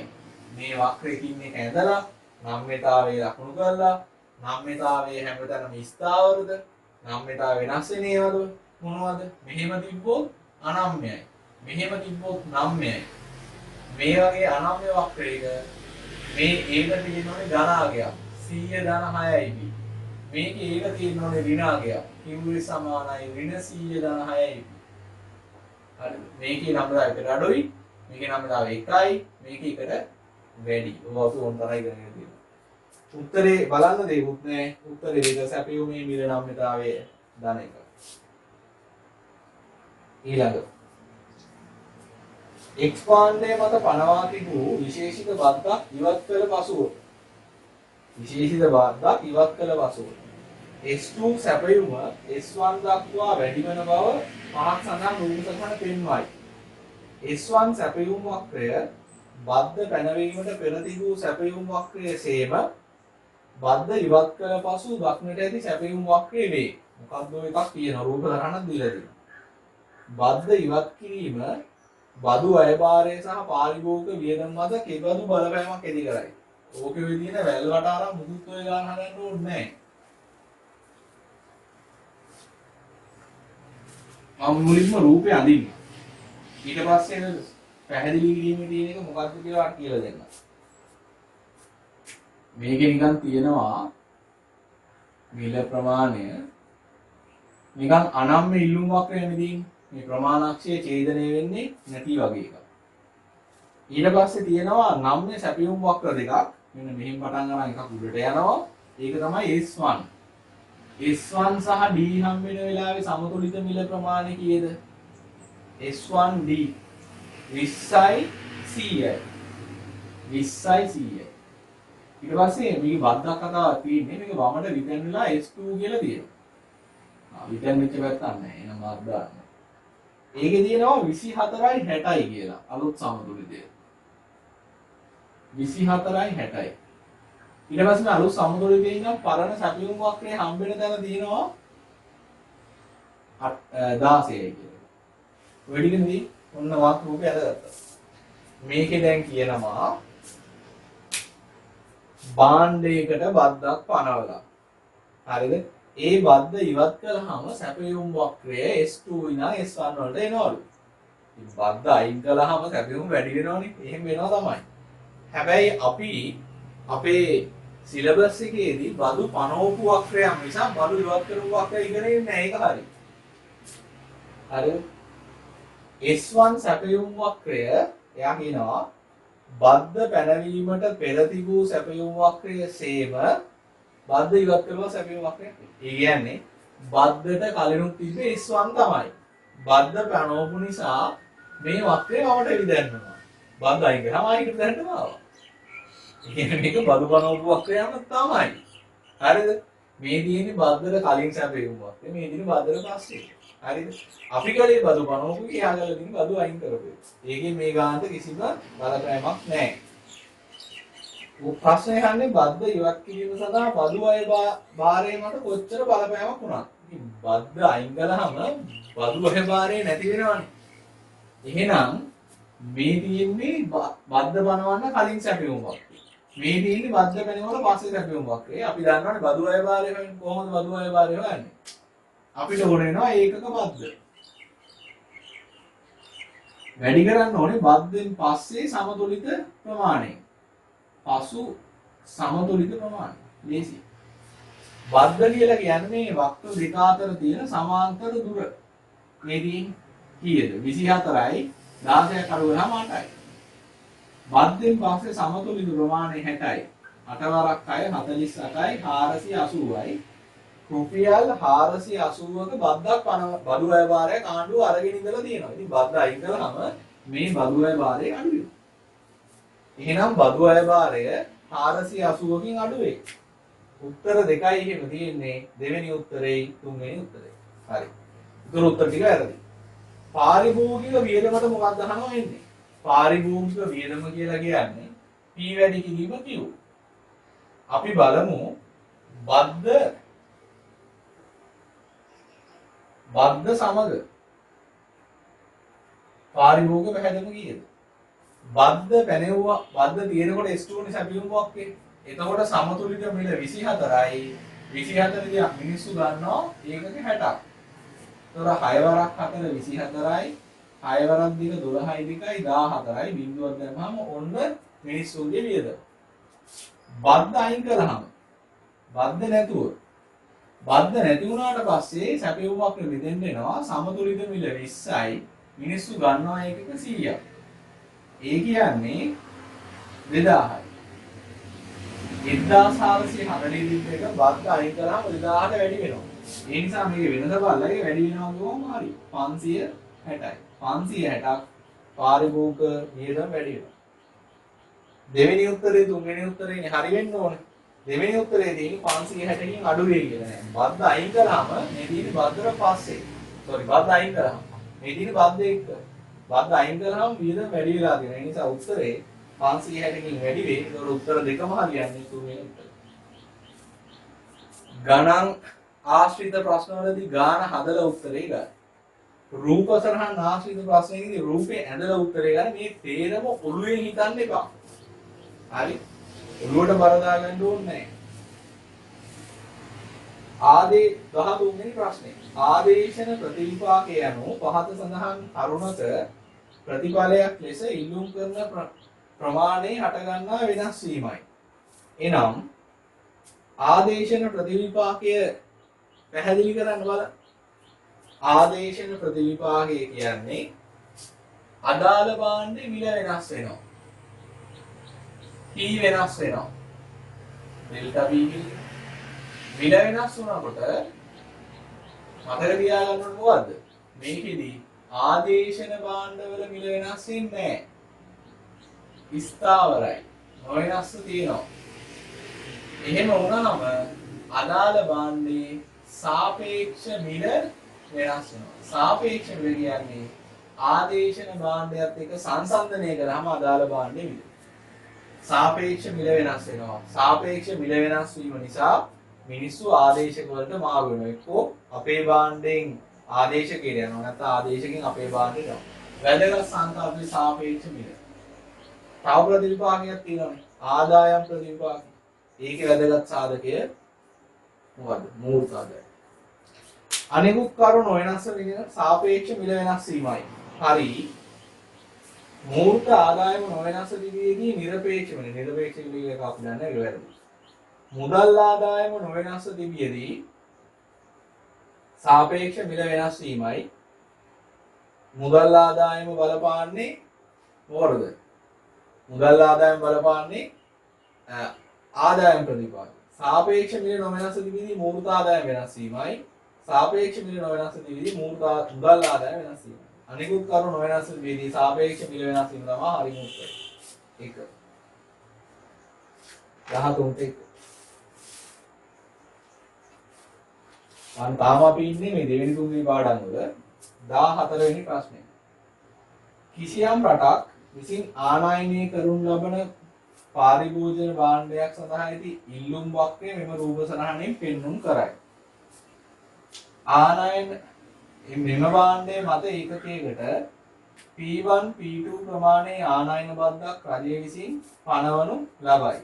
එහි ප්‍රතිඵලයක් විදිහට පාරිභෝග අතිරික්තයේ අඩුවීම සහ ආණ්ඩුවේ අයභාරයේ වැඩිවීම රූප සටහනේ පෙන්වන්නේ කොහොමද? ආනයන කතාවක් අපි ඉගෙනගෙන නැහැ. මේකට ආනයන කතාවක් ඕනේ නැහැ. මෙන්න බලන්න ගන්න හදන්නේ.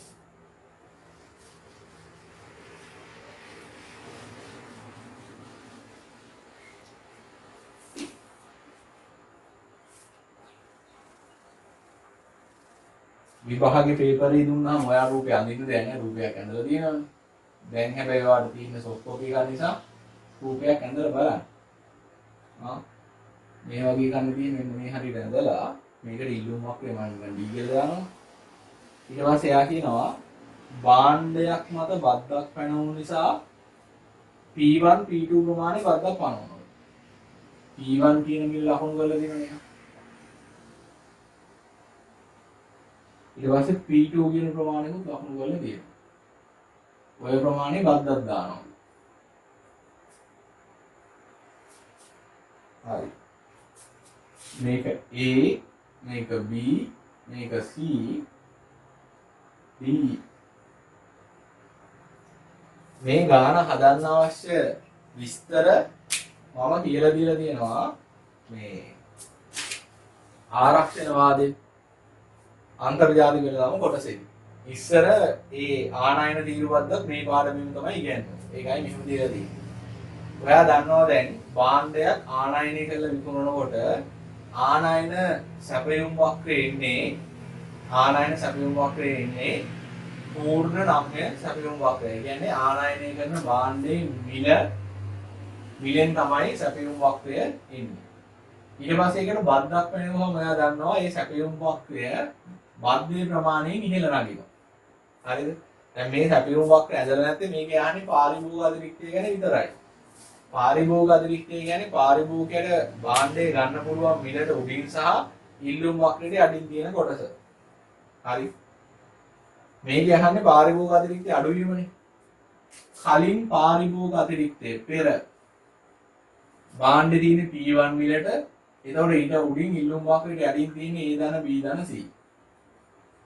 පස්සේ භාණ්ඩේ විකිනෙන P2 මිලට එතකොට පාරිභෝග අතිරික්තය A විතරයි. එහෙනම් වෙනස මොකද්ද? පාරිභෝග අතිරික්තය අඩු වෙලා තියෙන්නේ ඒ දෙකේම තියෙනවා. B ධන C කියන කොටසෙන් තමයි අඩු වෙලා තියෙන්නේ. උත්තරේ හරි. උත්තරේ දැම්ම ගත්තා ඊට පස්සේ නේද. B ධන C කියලා එක උත්තරය තියෙන්නේ. හැබැයි බලන්න ආණ්ඩුවේ අයභාරය වැඩි වීම ගැන සුත්තක් බලමු. දැන් බලන්න මිනිස්සු කලින් P1 මිලට මේකනේ ආනයන සැපයුමක් වේ. ඒක ඉල්ලුම් වක්‍රයත් එක්ක ඡේදනය වෙලා සමතුලිතය හදනවා මෙන්න මෙතන. දැන් මිල වැඩි වුණාම සමතුලිතය මෙන්න මෙතෙන් වෙනවා. දැන් මිලියනේ මෙච්චරයි. ආණ්ඩුවට බද්දක් හම්බ වෙනවා ඒකකෙට මෙච්චරක්. මේ තියෙන්නේ ඒකක බද්ද. මේ තියෙන්නේ ආණ්ඩුවට බදු හම්බ වෙන ප්‍රමාණය. ඒ නිසා ආණ්ඩුවේ බදු අයභාරය මොකද්ද? B. හරිද? පේනවනේ. පස්සේ උත්තරේ තමයි. එහෙමයි ඒක ගන්න. 15 වෙනි ප්‍රශ්නය. තාම ඉන්නේ සමතුලිත රජයේ මෙදියක් තියෙනවා. කිසියම් භාණ්ඩයක් සඳහා ඇති වෙළඳ පොළ ඉල්ලුම් වක්‍රයේ පහත සඳහන් රූපසරහනේ පෙන්වුම් කරයි. ඊළඟට කියනවා මෙම භාණ්ඩයේ සැපයුම ඉල්ලුම් වක්‍රය ඇදලා තියෙන්නේ. සැපයුම පූර්ණ නම්‍ය බවත්. පූර්ණ නම්‍ය කියන්නේ ප්‍රමාණාක්ෂයට සමාන්තර වක්‍රයක්. ආරම්භයේදී එහි මිල P1 වශයෙන් පැවති බවත් සලකන්න. එම භාණ්ඩයේ මත බද්දක් පැන නිසා P1 P2 දක්වා වැඩි වූ නම් මේකම මේ වගේම කතාවක් තමයි. ආනයන සැපයුම වක්‍රයේ පූර්ණ නම්‍ය ගන්න. මේකත් ඒ වගේම කතාවක් තමයි. වැඩි වූ නම් බද්ද නිසා හටගන්න අධිබදු බර. අධිබදු බර කියන්නේ බද්දේ සමාජ පිරිවැය නැත්නම් සුබ සාධන පිරිවැය. ඔය ඕනෑම නමක් හරි. මෙයා වයින් කරන්න නැත්නම් රූප දෙක එක වගේ නිසා පැටලෙන්න පුළුවන්. මේකත් මම රූපය අඳිනවා.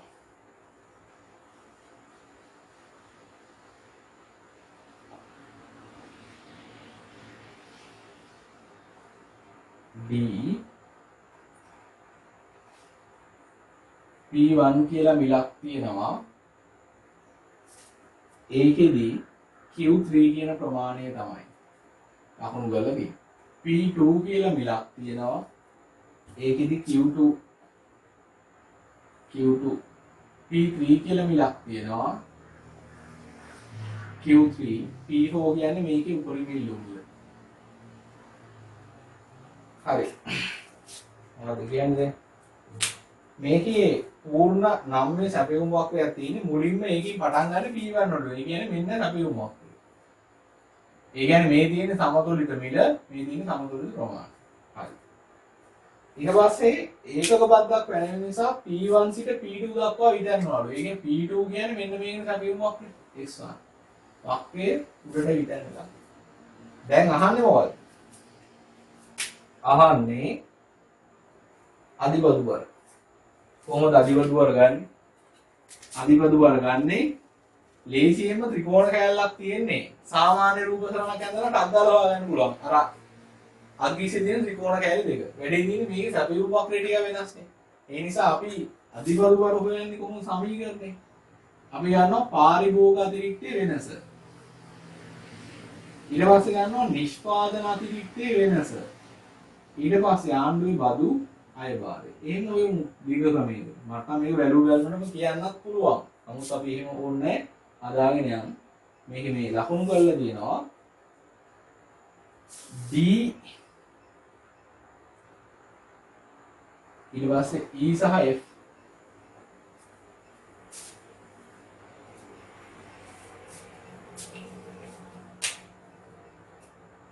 ඊළඟට මෙන්න මේක A සහ A B මේක C.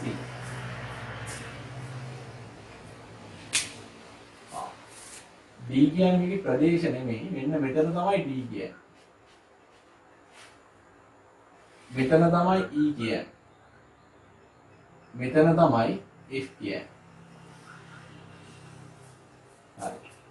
දැන් බලමු මේකේ බද්දට කලින් පාරිභෝග අතිරික්තය. බද්දට කලින් පාරිභෝග අතිරික්තය කියන්නේ පාරිභෝග භාණ්ඩ ගන්න මේ විලට ඒකේ රුඩ ඉල්ලුම් වක්‍රයට යට කොටස. මෙන්න මේ ලොකු ත්‍රිකෝණය. ඊට පස්සේ බද්දට පස්සේ පාරිභෝග අතිරික්තය කියන්නේ බද්දට පස්සේ භාණ්ඩ ගන්න මේ විලට. මෙන්න ත්‍රිකෝණය. එහෙනම් මම මෙන්න මේ නිල් පාටින් අඳුරු කරලා තියෙන කොටස පාරිභෝගික අතිරික්තයෙන් අඩු වෙලා තියෙනවා. මොනද නම් කරන්න කියන්නේ ඒ හරියට සංකීර්ණ දාලා නැහැ. හරි. ඊට පස්සේ නිෂ්පාදක අතිරික්තය කියලා කියන්නේ නිෂ්පාදකයාට ලැබෙන මිලවල පල්ලෙහෙන් සහ පළවෙනි සැපයුම් වක්‍රේ උඩින් තියෙන කොටස. හරිද? මෙන්න තියෙනවා මේ බද්දර කලින් නිෂ්පාදකයන් ලැබෙන මිල සැපයුම් වක්‍රේ වෙන්නේ ඒකමයි. ඒ නිසා මේකේ ඇවිල්ලා නිෂ්පාදකයාට මුකුත් අතිරික්තයක් නැහැ. බද්දර පස්සේ නිෂ්පාදකයාට භාණ්ඩේ මිල මෙච්චරයි මේ ගානට විකිනනවා මේ තියෙන්නේ බද්ද මේ තියෙන්නේ බද්ද. ඒක ආණ්ඩුවට දුන්නාම නිෂ්පාදකයාට තාම හම්බෙන්නේ කලින් ගානම තමයි. හරිද? ඒතර නිෂ්පාදකයා හම්බෙන මිලත් එච්චරයි සැපයුම් වක්‍රයත් එච්චරයි නිසා අතිරික්තයක් නැහැ. මේකේ නිෂ්පාදක අතිරික්තයක් නැහැ. පාරිභෝගික අතිරික්තයක් තියෙනවා. ඊට පස්සේ අපි ඕක ගලපන්න ඕනේ රජයේ බදු අය වාරය. මේ තියෙන්නේ ඒකක බද්ද. ආණ්ඩුවට මෙච්චරක බද්දක් හම්බ වෙනවා. මොකද බද්දෙන් පස්සේ උච්චරයි විකිනේ. ඒ නිසා මෙන්න මේ කොටස තමයි රජයේ බදු අය වාරය. දැන් නිල් පාටෙන් පාට කරලා තියෙන්නේ පාරිභෝගික අතිරික්තය අඩු වීම නිෂ්පාදක අතිරික්තයක් නෑ. ඒ කියන්නේ වෙනසකුත් නෑ. මම මේ රතු පාටින් පාට කරලා තියෙන්නේ ආණ්ඩුවේ බදු අය වාරය. මෙන්න මේ ත්‍රිපීසියම් කෑල්ල පාරිභෝගිකයට අඩු වෙනකොට මේ ත්‍රිකෝණාශ්‍රය නැවත ආණ්ඩුවට එකතු වෙලා තියෙනවා. කාටවත් හම්බෙලා නැති කොටස තමයි මේ තියෙන්නේ. මෙන්න මේ කොටස තමයි නම් අධිබදු බර වෙන්නේ. නැත්නම් සමාජ විෂය වෙන්නේ. BCF කියන ත්‍රිකෝණය.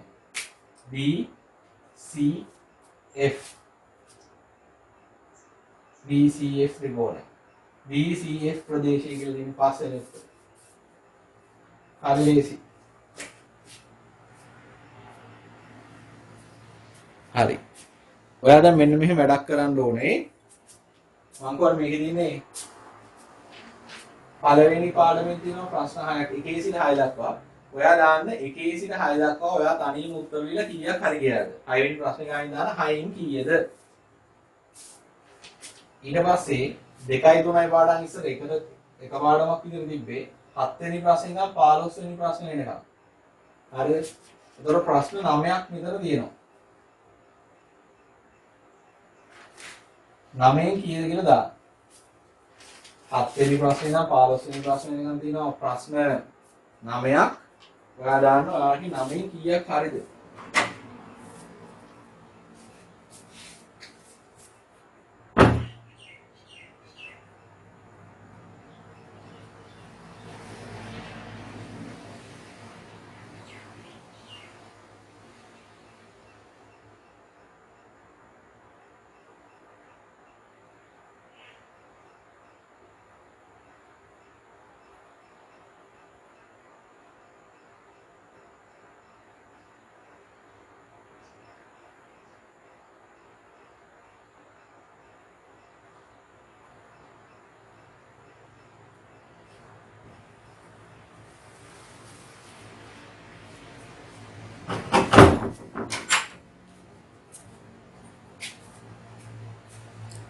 හරි. ඒතර දාන්න ඕනේ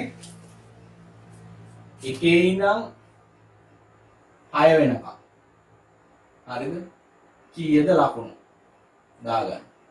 7 ඉඳන් 15 වෙනකම්. කීයද ලකුණු? හරි. ඊළඟ අපි උ 16 වෙනි ප්‍රශ්නේ. 16 වෙනි ප්‍රශ්නේ නම් තියෙන්නේ අපේ 4 වෙනි පාඩම නිෂ්පාදන ආයතනයක හැසිරීම සහ වෙළඳපොළ විහිුව. ආයතනයක් සතු සියලුම යෙදවුම් 50%කින් වැඩි කරන විට නිමැවුම 40%කින් වැඩි වේ. සියලුම යෙදවුම් වැඩි කරනවා කියන්නේ මේ කියන්නේ දිගු කාලය ගැන. යෙදවුම් 50%කින් වැඩි කරත් නිමැවුම වැඩි වෙන්නේ 40%කින් කියන්නේ යෙදවුම් වැඩි වෙනවට වඩා අඩු වේගයකින් නිමැවුම වැඩි වෙනවා. එහෙනම් දිගු කාලයේ තියෙන පරිමාණුකූල ඵල යෙදවුම් වල වඩා අඩු නම් නිමැවුම අඩු වන පරිමාණුකූල ඵල. උත්තරේ 2. බලන්න උත්තරේ බලන්න දෙයක් නැහැ. උත්තර ගත්ත හැකි. 17 අවම සාමාන්‍ය විචල්්‍ය පිරිවැයට වඩා පහළ මිල පරාසයකදී පූර්ණ තරංකාරී නිෂ්පාදන ආයතනයක සැපයුම් වක්‍රය අවම සාමාන්‍ය විචල්්‍ය පිරිවැයට අවම සාමාන්‍ය විචල්්‍ය පිරිවැයට පහළ මිල මේ රූප ඇඳලා මම පෙන්නන්නම් මේ ටික මම කලින් පාඩමේදී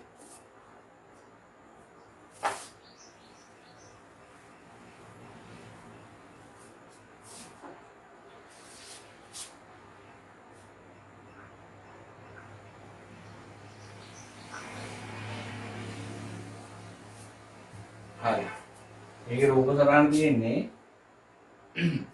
පූර්ණ තරංකාරී ආයතනයක මේ තියෙන P මේක තමයි ඉල්ලුම් වක්‍රය AR MR වෙන්නේ ඊට පස්සේ මේක රුලින් තියෙනවා A VC ඊටත් උඩින් තියෙනවා ATC මේ දෙකේ අවම ලක්ෂ දෙක හරහා MC යනවා. ඔහොමනේ තියෙන්නේ. හරි. ඔයා ඉගෙනගෙන තියෙනවා පූර්ණ තරංකාරී ආයතනයක් වෙළඳ පොළට සැපයුමක් කරන්න නම් අඩුම ගානේ මේ එයාගේ මිල එහෙම නැත්නම් එයාගේ සාමාන්‍ය අයබාර වක්‍රය ABC වක්‍රය අවම ලක්ෂය ස්පර්ශ කරගෙනවත් යන්න ඕනේ. ඒ කියන්නේ මෙන්න මේ මට්ටමටවත් මිල එන්න ඕනේ. මේ මට්ටමට හරි ආවොත් තමයි එයා වෙළඳ පොළට සැපයීමක් කරන්නේ. එහෙම නැත්නම් එයා වෙළඳ පොළෙන් අයින් වෙනවා. හරිද? ඒ නිසා මේ ප්‍රශ්نين අහන්නේ අවම සාමාන්‍ය විචල්්‍ය පිරිවැය. මේ දින අවම සාමාන්‍ය විචල්්‍ය පිරිවැය. ඊට වඩා අඩු මිල පරාසයකදී කියන්නේ උදාහරණයක් විදිහට P වගේ මිලකදී. පූර්ණ තරංකාරී ආයතනයේ සැපයුම් වක්‍රය. සැපයුම් වක්‍රය නැහැ නේද? සැපයුමක් නැහැ. එහෙනම් තියෙන්නේ මෙන්න මෙහෙම. මෙහෙමදී කොච්චර මිල වෙනස් වුණත් මෙහෙම ශූන්‍ය මට්ටමේදී මෙහෙම මිල මෙතෙන්ට එනකම්ම ශූන්‍ය මට්ටමේදී ප්‍රමාණය බිඳුව. හරිද? පවත්නා වෙළඳ පොළ මිලේදී තිරස් අක්ෂයට සමාන්තර වේ. පවත්නා වෙළඳ පොළ මිල P නෑ. P වලදී සැපීමක් නෑ. ශූන්‍ය නිමැවුමේ සිරස් රේඛාවක් තිබේ. ශූන්‍ය නිමැවුමේ සිරස් රේඛාවක්. හරි. ආයතනයේ ආන්තික පිරිවැය වක්‍රයට සමාන වේ. ආන්තික පිරිවැය මෙහි තියෙන්නේ. ආන්තික පිරිවැයට සමාන වෙන්නේ මෙතනින් උඩ මිලවලදී. ආයතනයේ සාමාන්‍ය පිරිවැය වක්‍රයට සමාන වේ. සාමාන්‍ය පිරිවැය කියන්නේ ABC හරි ADC නේ. මෙන්න මේක සාමාන්‍ය පිරිවැය. එහෙම අපිම වක්‍රය නෑ. ධන නිමැවුමක් සහිත විහෙලට බෑවුම. එහෙම වෙන්නේ මේ ධන නිමැවුමක් කියන්නේ. මෙතන තියෙන්නේ ශූන්‍ය නිමැවුමක් සිරස් රේඛාවක් ඒක. 18 තරංකාරී වෙළඳ පොළ කටයුතු කරන නිෂ්පාදනාදී ලාභ උපරිම කරන නිමැවුම් මට්ටම නිර්ණය වන ලක්ෂයේදී ආන්තික පිරිවැය මේකේ ඕනම පූර්ණ තරංකාරී ආයතනයක කෙටි කාලේ නිමැවුම තීරණය වෙන කොන්දේසිය තමයි මොකද්ද? MR සමානයි MC. MR සමානයි MC වෙන්නේ MR මේක MC මේක. දැන් මෙතන දෙකක් තියෙනවා MC MR M සමාන වෙන. එතකොට අපි ගන්න මොකද්ද? MC ඉහළ නගිමින් ඉන්න අවස්ථාව. ඒක ගැන මේකේ අහන්නේ. හරිද? ආන්තික පිරිවැය ඉහළ නගිමින් පවතී. ආන්තික පිරිවැය ඉහළ නගිමින් පවතී උත්තරේ දෙක. 19 වෙනි ප්‍රශ්නේ.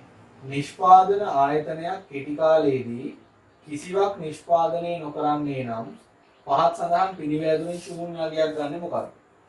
ආවස්තික පිරිවැය. කෙටි කාලෙදී මුකුත් හැදුවේ නැහැ කියලා ස්ථාවර පිරිවැය කෙටි කාලෙදී නවත්ත ගන්න බෑනේ. ආවස්තික පිරිවැය කියන්නේ ආර්ථික විද්‍යාව මුළු පිරිවැයට. ඒ නිසා ඒකේ බිඳුවයි කියන්න බෑ මොකද ස්ථාවර පිරිවැය තියෙනවා. මුළු විචල්්‍ය පිරිවැය. අන්න නිෂ්පාදනය කරොත් තමයි විචල්්‍ය පිරිවැය යන්නේ. එහෙනම් මුළු විචල්්‍ය පිරිවැය බිඳුවයි. එහෙනම් ඒක හරි. මුළු ස්ථාවර පිරිවැය කෙටි කාල නවත්තන්න බෑ. සාමාන්‍ය මුළු පිරිවැය. මුළු පිරිවැය ඇතුලේ ස්ථාවර කැලල තියෙන නිසා ස්ථාවර කැලල නවත්ත ගන්න බැරි නිසා යා බිඳුවක් වෙන්නේ නැහැ. මුළු පිරිවැය ඇතුලේ ස්ථාවර පිරිවැය තියෙනවා. යා බිඳුවක් වෙන්නේ නැහැ. 19 වෙනි වෙන උත්තරේ මුළු විචල්්‍ය පිරිවැය උත්තරේ දෙක.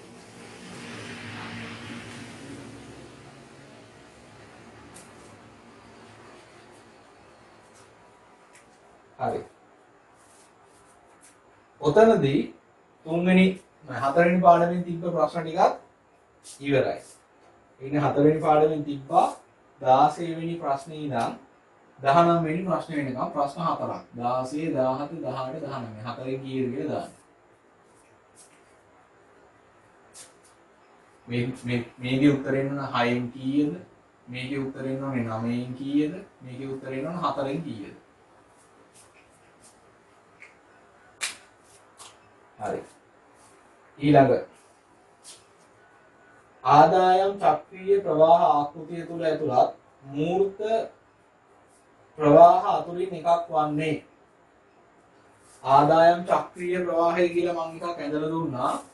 මම සාර්වාර්ථිකය ගැන පොඩි පැහැදිලි කිරීමක් කළා ජාතික ගිණුම් පාඩමට එන්න කලින්.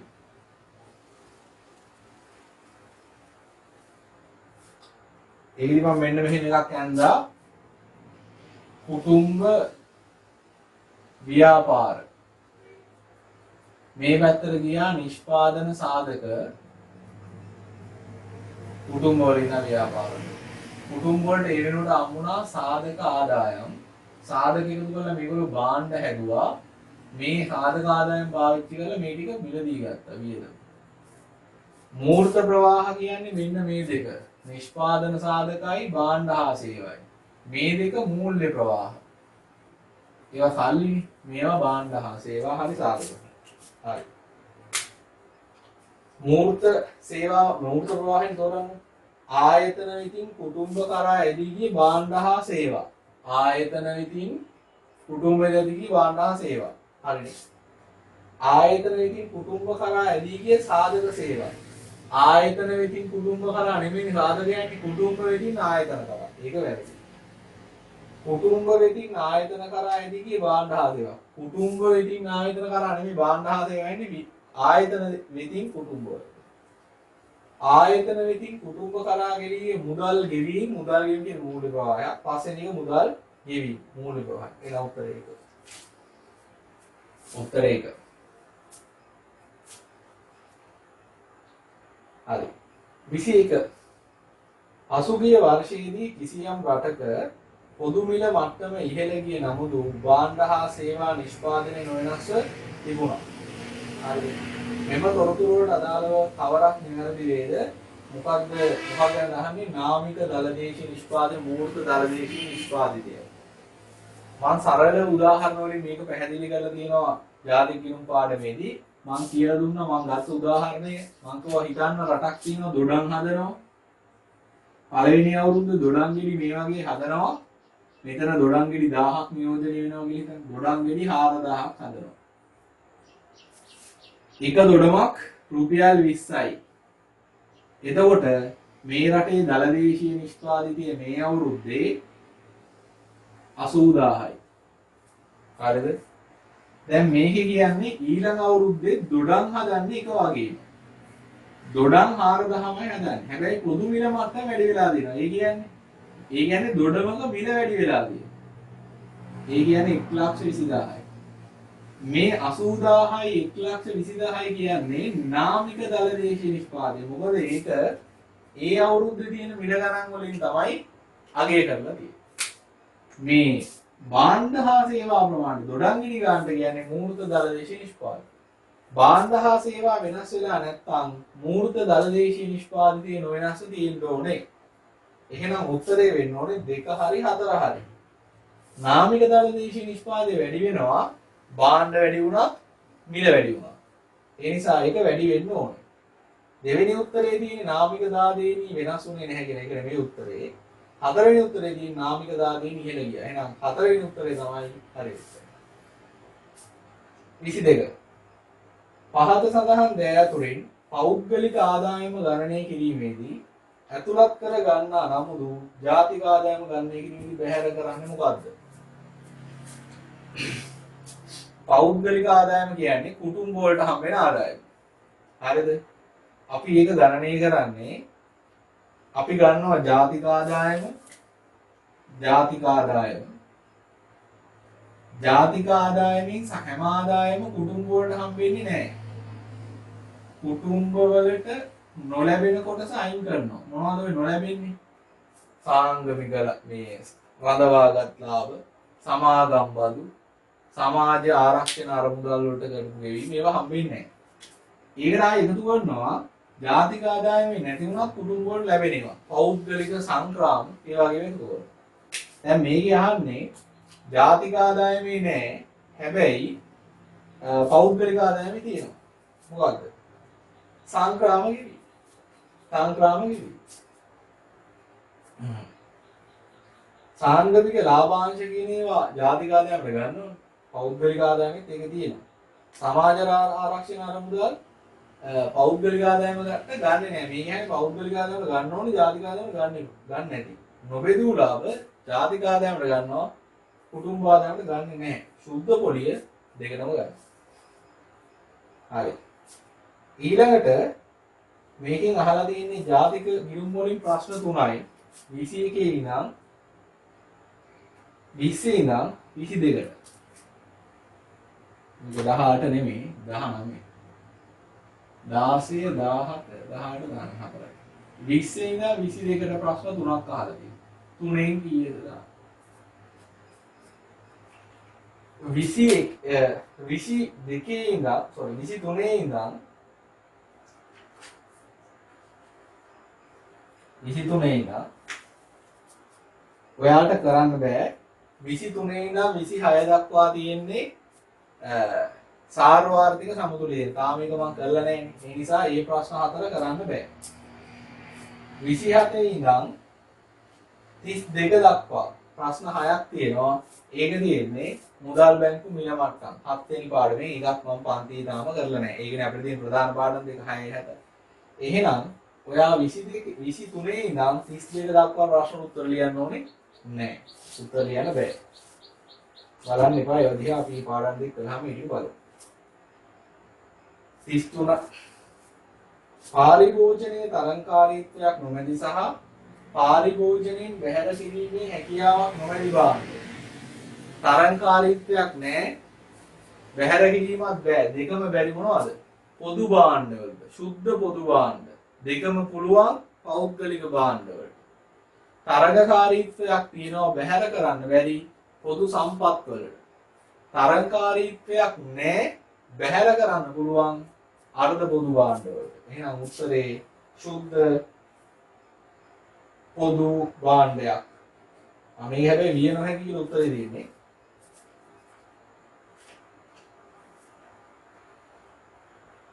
පාරිභෝජනයේ තරංකාරීත්වයක් නොමැති සහ බැහැර කිරීමේ හැකියාවක් නොමැති භාණ්ඩයක්.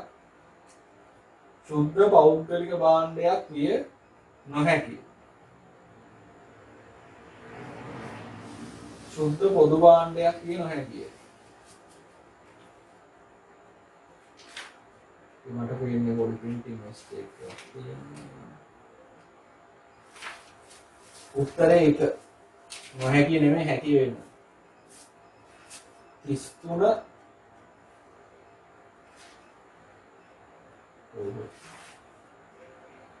ඔව්. මොකද සුද්ධ පොදු භාණ්ඩයක් විය නොහැකි වෙන්න බෑ. හරිද? විය හැකි. බාල භාණ්ඩයක් විය නොහැකිය. එහෙම කතාවක් අපි දන්නේ නැහැ. මේකේ පෞද්ගලික භාණ්ඩයක් තමයි මෙන්න බැරි. මොකද එයාගේ ලක්ෂණ දෙකම නැහැ. 34 ප්‍රතික්‍රමික ආදායම් බද්දක් ක්‍රියාත්මක වන විට දිලින්දෝ. ප්‍රතික්‍රමික බදු කියන්නේ මොනවද? ප්‍රතික්‍රමික බදු කියලා කියන්නේ බදු පදනම වැඩි වෙනකොට බදු ප්‍රතිශතය අඩු වෙනවා නම් ආදායම මත බද්දක් වෙනවම ආදායම වැඩි වෙන්න බදු මුදල නෙමෙයි බදු ප්‍රතිශතය අඩු වෙනවා.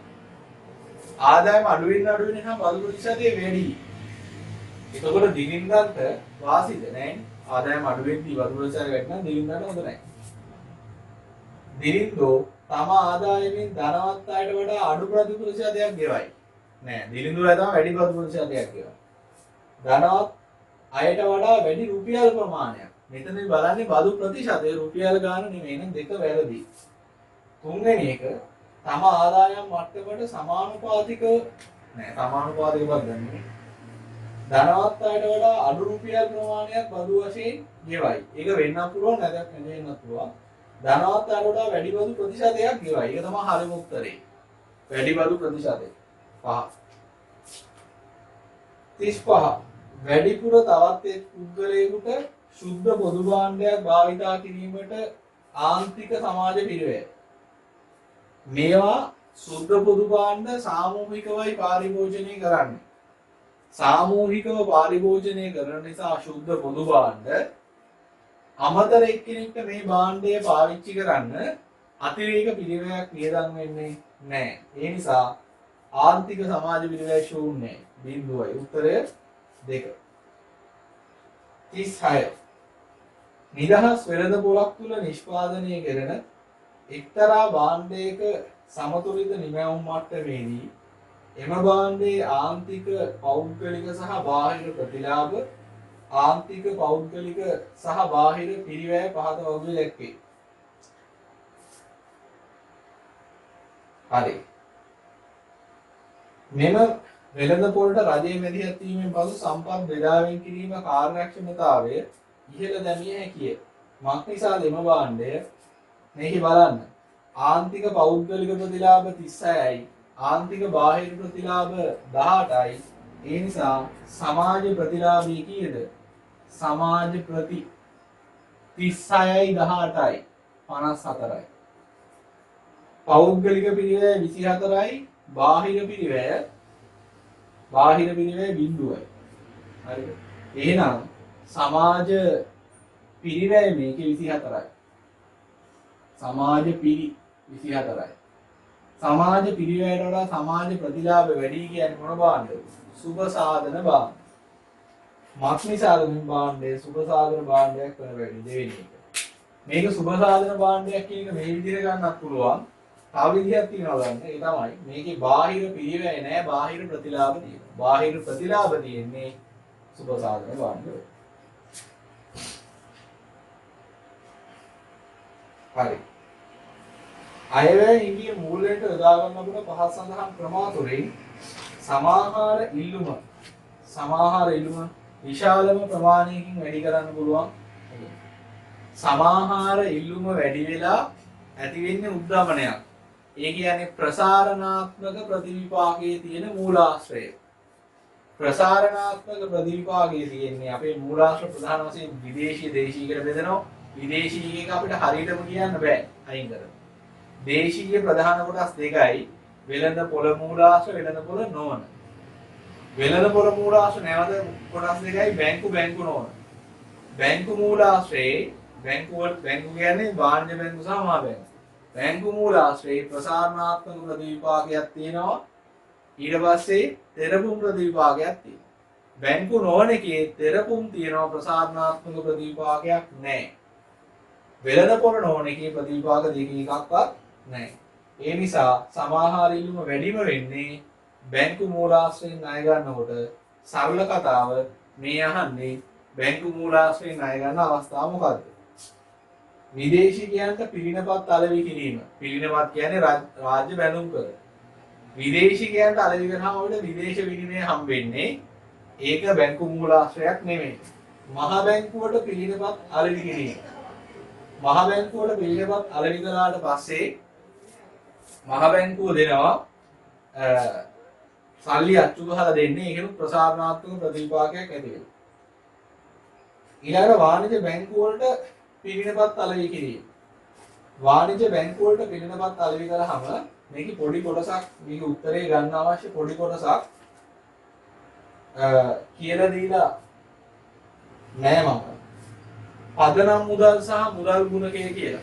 එතකොට ආර්ථිකයේ මහ බැංකුව සල්ලි අච්චු ගහලා දැම්මහම ඒක පදනම් මුදල් වලට එන්නේ. පදනම් මුදල් වැඩි වුණාම මේ වගේ කීප ගුණයකින් මුදල් සැපයුම වැඩි වෙනවා. ඒ නිසා මේකේ වැඩිම මුදල් සැපයුම වැඩි වෙන්නේ මහ බැංකුවට පිරිනපත් අලෙවි කරාම.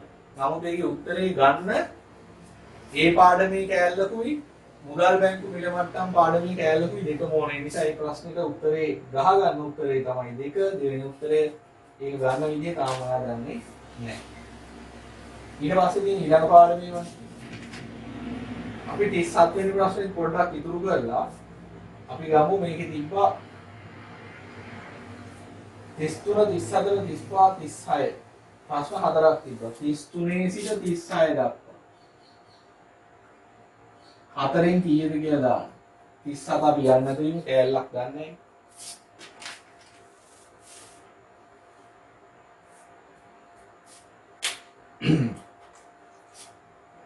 38 අපනයන මිල දර්ශකයේ තියෙනවා වර්ෂ 3ක අපනයන මිල දර්ශකයේ ක්‍රමයෙන් අඩු වේගෙන ගිහිල්ලා තියෙනවා.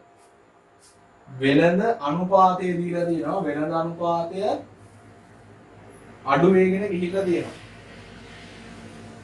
හරිද? අඩු වේගෙන ගිහිල්ලා තියෙනවා. එතකොට හැබැයි වෙළඳ අනුපාතය දෙවෙනි අවුරුද්දේ 80යි තුන්වෙනි අවුරුද්දේ 60යි. එහෙම බැලුවහම අපනයන මිල දර්ශකයට වඩා වැඩි වේගයකින් වෙළඳ අනුපාතය අඩු වෙලා තියෙනවා. මොකක්ද අහනවා මේකෙන් එළවෙන්න පුළුවන් නිගමන. අපනයන මිල ඉහළ නගමින් පැවතීමයි. අපනයන මිල දර්ශකයෙන් පෙන්නන්නේ අපනයන මිලනේ.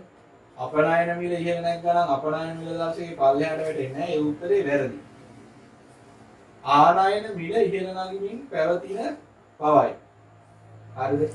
වෙළඳ අනුපාතය ගණනය කරන්නේ දැන් මේක අනුපාතයන්නේ මේකේ උත්තරේ ගන්න එපා නිකන් ලියලා බලන්න. අපනයන මිල දර්ශකය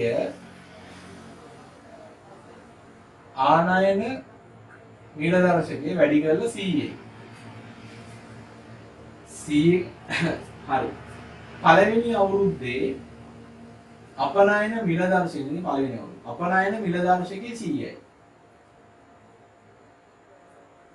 ඊට පස්සේ වෙළඳ අනුපාතයත් 100ක් ඇවිල්ලා තියෙන්නේ. එහෙනම් ආනයන මිල දර්ශකයේ තියෙන්නේ 100ක්. 100 100ෙන් බලා 100ෙන් වැඩි කරාම උත්තරේ 100ක් එන්නේ. දෙවෙනි අවුරුද්දේ අපනයන මිල දර්ශකය 90ක් වෙනවා.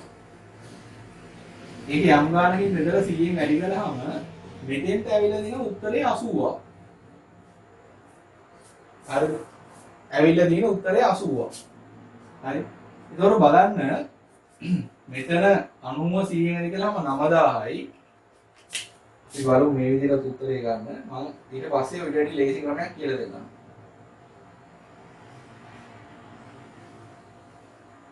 9000යි උත්තරේ 80යි කියලා කියන්නේ මෙතන 112.5ක් විතර තියෙන්නේ. දෙවෙනි අවුරුද්දේ ආනයන මිල දර්ශකය. තුන්වෙනි අවුරුද්දේ අපනයන මිල දර්ශකය 80යි. ඒක යම් ගානකින් ඉඳලා 100ෙන් වැඩි කරාම මෙතෙන් දැයිලා තියෙන්නේ 60යි. ඒතකොට මෙතෙන්ද තියෙනවා 8000ක් 8000 බෙදීම 60. මේක මෙහෙම ගන්න දෙයක් නැහැ. මම කියලා දෙනවා මේක ගන්න විදිය. මොකද මම මේක ගත්තේ කැල්ලේ යන්නේ නැහැ නේ භාගෙ. මේ බලන්න. අපනයන මිල දර්ශකයේ ආනයන මිල දර්ශකයෙන් බෙදුවාම තමයි 100ක් ඇවිල්ලා තියෙන්නේ. මේක මේ 100ෙන් වැඩි කරපු නිසානේ පූර්ණ සංඛ්‍යාවක් මේ මෙතන 100ක් ඉන්නේ නැත්නම් දශම ගාණක් එනවා. කොහොමද? මෙතන ඇවිල්ලා තියෙන උත්තරය ඔයාලට පේනවනේ ක්‍රමයෙන් අඩු වෙලා තියෙනවා. මේ උත්තරෙත් අඩු වෙලා තියෙනවා නේ. හැබැයි මේ උත්තරේ අඩු වෙනවට වඩා මේ දෙක බලන්නේ එකම දැනගන්න. මේකේ අඩු වීමට වඩා මේකේ අඩු වීම වැඩි. මේකේ අඩු වීමට වඩා මේකේ අඩු වීම වැඩි. එහෙනම් මේකේ අඩු වීමට වඩා මේකේ අඩු වීම වැඩි වෙන්නේ මේ යට එක්කිනාගෙන මේ උත්තරේ අඩු වෙන්න දායකත්වයක් දීලා තියෙනවා. මේ උත්තරේ අඩු වෙන්න නම් ආනයන මිල දර්ශකයේ වැඩි වෙන්න. ඒ නිසා ආනයන මිල වැඩි වෙලා තියෙනවා කියලා අපිට කියන්න ඕනේ. දෙවෙනි උත්තරේ හරි. තුන්වෙනි උත්තරේ බලමු. වෙළඳ අනුපාතයේ වැඩිවීම. එහෙම කිව්වොත් එimhe ඇස් පේන්නේ නැහැ කියලා තමයි ගන්න වෙන්නේ. වෙළඳ අනුපාතය වැඩි කරන්නේ. හතරවෙනි එක සමාන අපනයන ප්‍රමාණයකින් අපනයන ප්‍රමාණයක් මේකට ගාවගෙන නැහැ. අපනයන මිල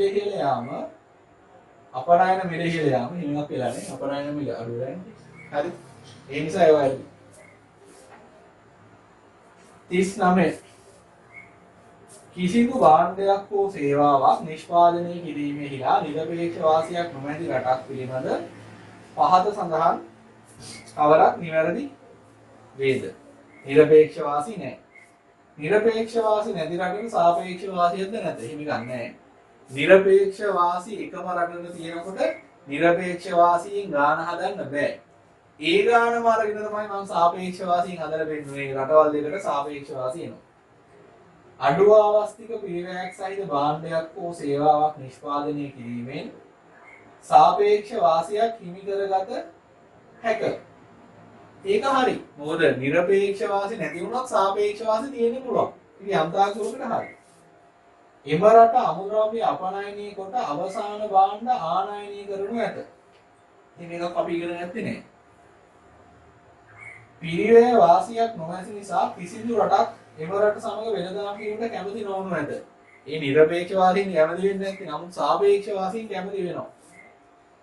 එම රටේ විවහාර මුදලේ ජාත්‍යන්තර අගයේ ස්ථාවර බව විනිමය අනුපාත අදාළ නැහැ නේ සාපේක්ෂ වාසී නිරපේක්ෂ වාසී. උත්තරය 2. 39ට උත්තරේ 2. ඊළඟට 40. 40 තියෙන විදේශ විනිමය ඒ කාලේ ළමයි අන්තර්ජාතික වෙළඳාමයි අන්තර්ජාතික මූල්‍ය දීම එකපාරටමක් විදියට. ඒ කියන්නේ කලවමේ ප්‍රශ්න තියෙනවා. විදේශ විනිමය වෙළඳපොළෙහි ශ්‍රී ලංකා රුපියල් සඳහා ඉල්ලුම ව්‍යුත්පන්න වන්නේ. රුපියල් වලට ඉල්ලුමක් ඇති කරනවා කියන්නේ ඩොලර් වලට නම් සැපයුමක් ඇති කරනවා කියන එක. ඒක මම කියලා දුන්නා. ඩොලර් වලට සැපයුමක් ඇති වෙන්නේ අපනයන කරුවන්ගේ. හරිද? ලංකාවේ සංචාරය කරන විදේශිකයන්ගේ කොහොමද පිට රටින් සල්ලි මෙහෙට එනකොට තමයි රුපියලට ඉල්ලුමක් ඇති වෙන්නේ. හරි. එක ශ්‍රී ලංකාවේ අපනයන. ඒක හරි. එතකොට ඩොලර් සපයනවා රුපියල් ඉල්ලනවා. ශ්‍රී ලංකාවෙන් පිටතට ගලා යන ප්‍රාග්ධන ප්‍රවාහ. හරිද? එතකොට පිටතට ප්‍රාග්ධන ප්‍රවාහයක් යනකොට ඒ කියන්නේ පිටතට ඩොලර් යනවා. ඩොලර් යනකොට මොකද වෙන්නේ? ඩොලර් තමයි ඉල්ලන්නේ රුපියල් සපයනවා. එන එක වැරදි. එක ගෑල්ලක් වෙනවා. ශ්‍රී ලංකාවේ අපනයන ඒක ඇල් හරි. ශ්‍රී ලංකාවට පිටතින් ගලා එන ප්‍රාග්ධන ප්‍රවාහ. පිටතින් ගලා එන ප්‍රාග්ධන ප්‍රවාහ කියන්නේ ණය. ණය ලංකාවේ රුපියල් බවට පත් කරනකොට රුපියල් ඉල්ලනවා ණය ගත්ත එක්කෙනා ඩොලර් සපයනවා. ඒක හරි. තුන්වෙනි එක ශ්‍රී ලංකාවේ ආනයන කිව්වොත් වැරදි. හතරවෙනි එකේ ශ්‍රී ලංකා ආනයන කිව්වොත් වැරදි. රජයේ පවත්වාගෙන යන ලබන විදේශ සංචිත. විදේශ සංචිත කියන ඒවා පවත්වාගෙන යන්නේ විදේශ වහර මුදල් වලින්. ඒතකොට ඉතින් රුපියල් බවට පත් කරන්න අවශ්‍ය නැහැ. ඒ නිසා උත්තරේ 2. 41. සාපේක්ෂ වාසි පිළිබඳ පහත සඳහන් කවර ප්‍රකාශනයක් නිවැරදි වේද? පහත සඳහන් කවර ප්‍රකාශනයක් නිවැරදි වේද? සාපේක්ෂ වාසිය තනිකරම දේශගුණික වෙනස්කම් මත රඳා පවතී. සාපේක්ෂ වාසිය ඇති වෙන්නේ ස්ථිතික වාසි, ගතික වාසි කියලා දෙකක් තියෙනවා. ඒකේ ස්ථිතික වාසි වල එකක් තමයි දේශගුණික සාධක. එහෙනම් ඒ උත්තරය වැරදි. සාපේක්ෂ වාසිය තනිකරම සම්පත් සම්භාරයේ වෙනස්කම් මත. සම්පත් සම්භාරයේ වෙනස්කම් මත සාපේක්ෂ වාසිය ඇති වෙනවා තනිකරම. එහෙම කියන්නේ. සාපේක්ෂ වාසියක් හිමි කර ගැනීමට රටක් නිරපේක්ෂ වාසිය හිමි කරගෙන තිබිය යුතුයි. එහෙම නැහැ. නිරපේක්ෂ වාසිය නැති රටකට සාපේක්ෂ වාසිය තියෙනවා. මිල මට්ටම ඉහළ යන රටක් කිසියම් සාපේක්ෂ වාසියක් අත් කරගෙන තිබුණද එහි එය අහිමි කරගනු ඇත. සාපේක්ෂ වාසිය අහිමි වෙන්නේ නැහැ. අඩු ආවස්තික පිරිවැයකින් රුපියලේ යන්නේ වෙනස් වෙන එක වෙන කතාවක්. අපි එහෙම එකක් ඇත්තටම ඉගෙනගෙන නැහැ. අර ඉගෙනගෙන නැතිව පොඩ පැත්තකින් කියලා බලන්න ඉගෙන ගත්ත ඒවා ඇතුලේ උත්තරේ තියෙනවද කියලා. ආණ්ඩුවේ විචක්ෂණශීලී ප්‍රතිපත්ති මගින් ඇති ඇතැම් භාණ්ඩ සඳහා සාපේක්ෂ වාසි නිර්මාණය කරගන්න. නිර්මාණය කරගත්ත සාපේක්ෂ වාසි වලට කියන්නේ ගතික වාසි. ගතික වාසි වල එක හේතුවක් රාජ්‍ය ප්‍රතිපත්ති. මේකේ කියලා නැහැ තනිකරම රාජ්‍ය ප්‍රතිපත්ති මත කියලා. මේකේ කියන්නේ රාජ්‍ය ප්‍රතිපත්ති වලිනුත් සාපේක්ෂ වාසිය හදන්න පුළුවන්. හරි. පහ උත්තරේ. 42. අනිකුත් කරුණු නොයනස්ව තිබියදී අපගේ දේශීය මුදල් ලේඛකයේ බාහිර අගය වැඩි වීමක්. බාහිර අගය වැඩි වුණොත් ඒ කියන්නේ ඩොලරයට ගෙවන රුපියල් ගාන අඩු වුණොත්. දැන් ඩොලරයට අපි ගෙවනවා හිතන්න රුපියල් 200ක්. ඩොලරයට ගෙවනවා 200ක්. මේක අඩු වෙනවා 180ට. එතකොට මොකද අහන වෙන්නේ? ආනයනය කරන භාණ්ඩවල දේශීය මිල පල්ලෙහාට යනවා. හරිනේ. කලින් ඩොලර් එකට ගෙනාව භාණ්ඩය ලංකාවට රුපියල් 200ක් පිරිවැය වෙනවා. දැන් මේ භාණ්ඩෙ වුණාම 180යි පිරිවැය වෙනවා. ඒක හරි. දෙක ආනයනය කරනු ලබන භාණ්ඩවල දේශීය මිල ඉහළ යනවා. ඉහළ යන්නේ නැහැ බොරු. ආනයනය කරන භාණ්ඩවල විදේශ මිල අපේ රටේ විනිමය අනුපාතය වෙනස් වුණා කියලා ඇමරිකාවෙන් බඩු දෙන ගාන වෙනස් වෙන්නේ නැහැ. ඒ නිසා විදේශ මිල ඉහළ පහළ යන එක කොහොමද කරන්නේ? විදේශීය රටකදී දේශීය මුදලේ ඒකකයේ වටිනාකම පහළ වෙලයි. එහෙම එකක් වෙන්නේ නැහැ. වටිනාකම ඉහළ යනවා. ආනයනය කරන භාණ්ඩවල දේශීය මිල පහළ යයි. 42ට 1. 43 ශ්‍රී ලාංකික සමාගමකට තමන් සතුව මැද පෙරදිග ඇති ඇඟලුම් කර්මාන්ත ශාලාවකින් රුපියල් මිලියන 40ක ලාභාංශයක් ලැබෙනවාය සලකන්න. විස්තරම මුල් ධර්මය. මම මේක හොයාගන්න ලේසි ක්‍රමයක් කිව්වා. මම කො මුලින්ම බලන්න රටට ඩොලර් එනවද නැද්ද? ඩොලර් එනවනේ. එහෙනම් ඩොලර් එන යන එක පෙන්වන්නේ මූල්‍ය ගිණුමේ සංචිත වත්කම්. ඩොලර් එනවා නම් සංචිත වත්කම් ගිණුම හර. ඊට පස්සේ බලන්න මේ ගනුදෙනු මොන ස්වරූපයකද? මේක ඇවිල්ලා ලාභාංශයක්. ලාභාංශයක් කියන්නේ සාධක ආදායම. සාධක ආදායම නම් ප්‍රාථමික ආදායම් ගිණුම බැර. සංචිත වත්කම් හර ප්‍රාථමික ආදායම් බැර. මේකේ ප්‍රාථමික ආදායම් කියලා නෑ, ජංගම ගිණුම කියලා තියෙන්නේ. සංචිත වත්කම් කියලාත් නෑ, මූල්‍ය ගිණුම කියලා තියෙන්නේ. ඒතකොට ජංගම ගිණුම බැර, මූල්‍ය ගිණුම හර හතරවෙනි එක තමයි උත්තරේ විදිහට ගන්න වෙන්නේ. හරි.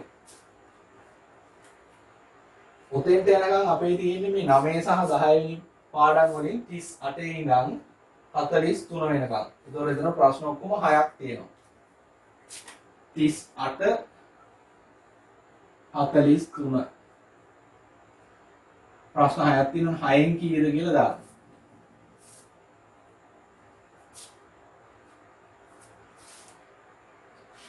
ඊළඟ 44 ඉඳන් තියෙන්නේ අපි කතා කරපු 10 වෙනි පාඩමේ ප්‍රශ්න. නෙමෙයි 11 වෙනි පාඩමේ ප්‍රශ්න. ආර්ථික වර්ධනය, සංවර්ධනය, දරිද්‍රතාවය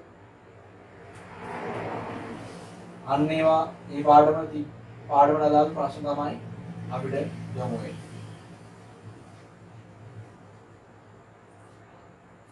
4 සමහර කර්මාන්ත ශාලා ස්වයංක්‍රීයකරණය වීම නිසා ඇතැම් සාම්ප්‍රදායික සේවකයන් කුසලතා නොගැලපීමකට මුහුණ දෙන අතර ඔවුන්ගෙන් සමහරු සේවා වියුක්තිකයන් බවට පත් වේ. අනෙක් අතර පරිගණක ක්‍රියාකරුවන්ට ඉහළ ඉල්ලුමක් ඇති වේ. ස්වයංක්‍රීයකරණය කරනහම පරිගණක වලට ඉහළ ඉල්ලුම. මෙම විරැකියාව පෙන්වුම් කරන විරැකියා වර්ගය.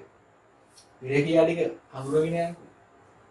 චක්‍රීය සේවා වියුක්තිය කියන්නේ ව්‍යාපාර චක්‍රයේ ආර්ථික අවපාත ඇති වෙනකොට සමහර රැකියා අවස්ථා తాවකාලික නැති වෙනවා. ගාර්ෂික සේවා වියුක්තිය කියන්නේ රස්සාවකින් රස්සාවකට මාරු වෙනවා. තුන්වෙනි එක ස්වභාවික සේවා වියුක්තිය කියන එකක් අපි දන්නේ නැහැ. ව්‍යුහමය සේවා වියුක්තිය කියන්නේ මේ தත්ත්වය. තාක්ෂණයේ වෙනස් වීම නිසා ඇතැම් රැකියා නැත්තරම නැති වෙලා යනවා. ඒ නිසා මේකේ උත්තරේ 4. පස්වෙනි එකේ සැඟවුණු සේවා වියුක්තිය කියන අතර පූර්ණ සේවා නියුක්තියට රස්සාවක් කරනවා. හැබැයි එයා කරන්නේ එයාගේ කුසලතාවලට ගැලපෙන රස්සාවක් නෙමෙයි. ඒතොර එයාව අපිට දැක්ක ගමන් පේන්නේ එයා සේවා වියුක්තිකයෙක් කියලා. රස්සාවක් නැහැ කියලා. නමුත් ඒක සේවා වියුක්තියක් තමයි. 45 කිසියම් රටක් සංවර්ධනය අත්කරගෙන ඇතැයි යන්න වඩාත් හොඳින් පෙන්වුම් කරන්නේ. සංවර්ධනය. හරිද? සංවර්ධනය කියලා කිව්වේ මිනිස්සුන්ගේ ජීවන තත්ත්වය උසස් වෙන එක. නිකම්ම ආර්ථික වර්ධනයක්වත් ආර්ථික සංවර්ධනයක්වත් නෙමෙයි. එහෙනම් මේකේ උත්තරේ තමයි රටේ සාමාන්‍ය පුරවැසියාගේ ජීවන තත්ත්වය අභිවෘද්ධියක් කියන්නේ වැඩි වෙනවා. උත්තරේ 5. 46 මුළු යැපුම් අනුපාතය. යැපෙන්නු කියලා කියන්නේ අවුරුදු 15ට අඩු අයයි 59ට වැඩි අයයි. ඒගොල්ලොන්ගේ එකතු අරගෙන බෙදලා බලනවා 15යි 59 අතර ඉන්න ගානේ. මේක සමීකරණයනේ. ඔයාලට සමීකරණය මතක නම් කෙලින් උත්තරේ ගත්ත හැකි උත්තරේ 5. හරි. ඊළඟට 47 කියන එක 2012-13 සමීක්ෂණය. ඒ නිසා ඒ ගැන අපි කතා කරන්නේ නැහැ. ඒක පාරම එකක්. 48 පහත දැක්කෙන කෙබඳු ආර්ථික ගැටලුවක් ඇගීමේලා ලෝරන්ස් වක්‍රය පාවිච්චි කරන්න පුළුවන්ද? ලෝරන්ස් වක්‍රය ගන්නේ ආදායම් බෙදී යාමේ විෂමතාවය බලන්න. උත්තරේ 4. 49 සහ 50 කියන එක නම් තාම උගන්ලා නැහැ. 49 කියන එක 2014 එකක් නැහන්නේ නිසා ඒකට අපි උත්තර ලියන්නේ නැහැ. එතකොට මෙතන තියෙනවා 44 ඉඳන් එක දිගට අපි බැලුවා 46 වෙනකම්. ඊට අමතරව 48 වෙනි ප්‍රශ්නෙත් බැලුවා. එතකොට මෙතන ඔක්කොම ප්‍රශ්න දීපා 3යි 4ක්. 4න් කීයද කියලා දාන්න. 4න් කීයද කියලා දාන්න. බලන්න 9යි 6යි 15යි 19යි 22යි 4යි 26යි 32යි 36යි අපිට දැන් 36කට උත්තර ලියන්න පුළුවන්. 9යි 6යි 15යි 15 3යි 19යි 19 3 22යි 22යි 4යි 26යි 26යි 6යි 32යි 32යි 4යි 36යි උත්තර ලියන්න පුළුවන් 36 කියලා කියන්නේ ප්‍රශ්න 3ක් මම අතෑරියා. ඉගෙනගෙන තිබ්බට ඒවා කාලීන තොරතුරුත් එක්කයි අහලා තියෙන්නේ. ඒ නිසා මම ඒ ටික අතෑරියා. ඒ ටිකත් එකතු කරලා බලුවම 39කට 40කට උත්තර ලියා ගන්න පුළුවන් දැනට. හරිද? ඔයා උත්තර ටික දාන්න මෙන්න මේ chart එක මෙහි විදිහට හදලා හැම එක්කිනාගෙම මෙන්න මේ උත්තර පත්‍රේ මෙහි වෙනවනේ කොලයක්. මේකේ ඔයාට අබ් ගන්න හැටි. අන්තිමට දාන්න මේකේ තියෙනවා 36න් කීයද? එකතු කරගන්න පුළුවන්. 36න් කීයද කියලා දාන්න. 36න් කීයද කියලා දාලා මෙන්න මේකේ ෆොටෝ එකක් ගෲප් එකකට දාන්න එපා මට කෙලින්ම WhatsApp කරන්න. ගෲප් එකට දැම්මම මම නෝන දාගන්න. හරිද? ඔය අපි සාකච්ඡා කරලා ඉවර කළේ 2016 A level පේපරේ පළවෙනි කොටසේ අපිට පුළුවන් දේවල්. දැන් මම ටිකක් බැලුවා ගිහිල්ලා අපිට කොච්චර මේක සාකච්ඡා කරන්න වෙලා ගියාද කියලා. අපිට මේක සාකච්ඡා කර හදන්නත් ගිහිල්ලා තියෙන්නේ පැය විනාඩි 40ක් විතර. හරි. එතකොට ඕනනම් ඉතුරු 14ම සාකච්ඡා කළත් අපිට පැය දෙකකින් සාකච්ඡා කරන්න පුළුවන්. හරි. සාකච්ඡා කරනවා තරම් වෙලා යන්නේ නැහැ නේ උත්තරේ ලියන්න. හරි. මම මේකේ එකපාරක් කියවලා ආයි පාරක් මේක බෝඩ් එකේ තැන්දලා ඊට පස්සේ එක එක උත්තරේ වාට එන විදිහ පැහැදිලි කරලා මේක මේ ටියුට් එකේ තිබ්බා කියලා ඔක්කොම කියලා කරන්නත් යන්නේ පැය දෙකයි නම් හොඳටම විභාගේ වෙලාව ඇතිවා හොඳට පාඩම් කරලා ගියොත් මේ පේපර් එක පැය දෙකකින් උත්තර ලියන්න පුළුවන් කිසිම ගේමක් නැතුව.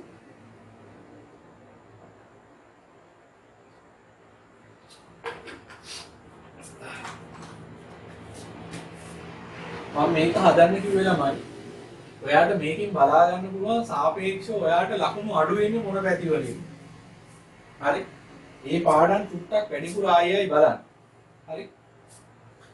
හරි. එහෙනම් අපි ඊළඟ වීඩියෝ එකකින් කතා කරමු මේකේ දෙවෙනි කොටස් වලට උත්තරේ. ආයෙත්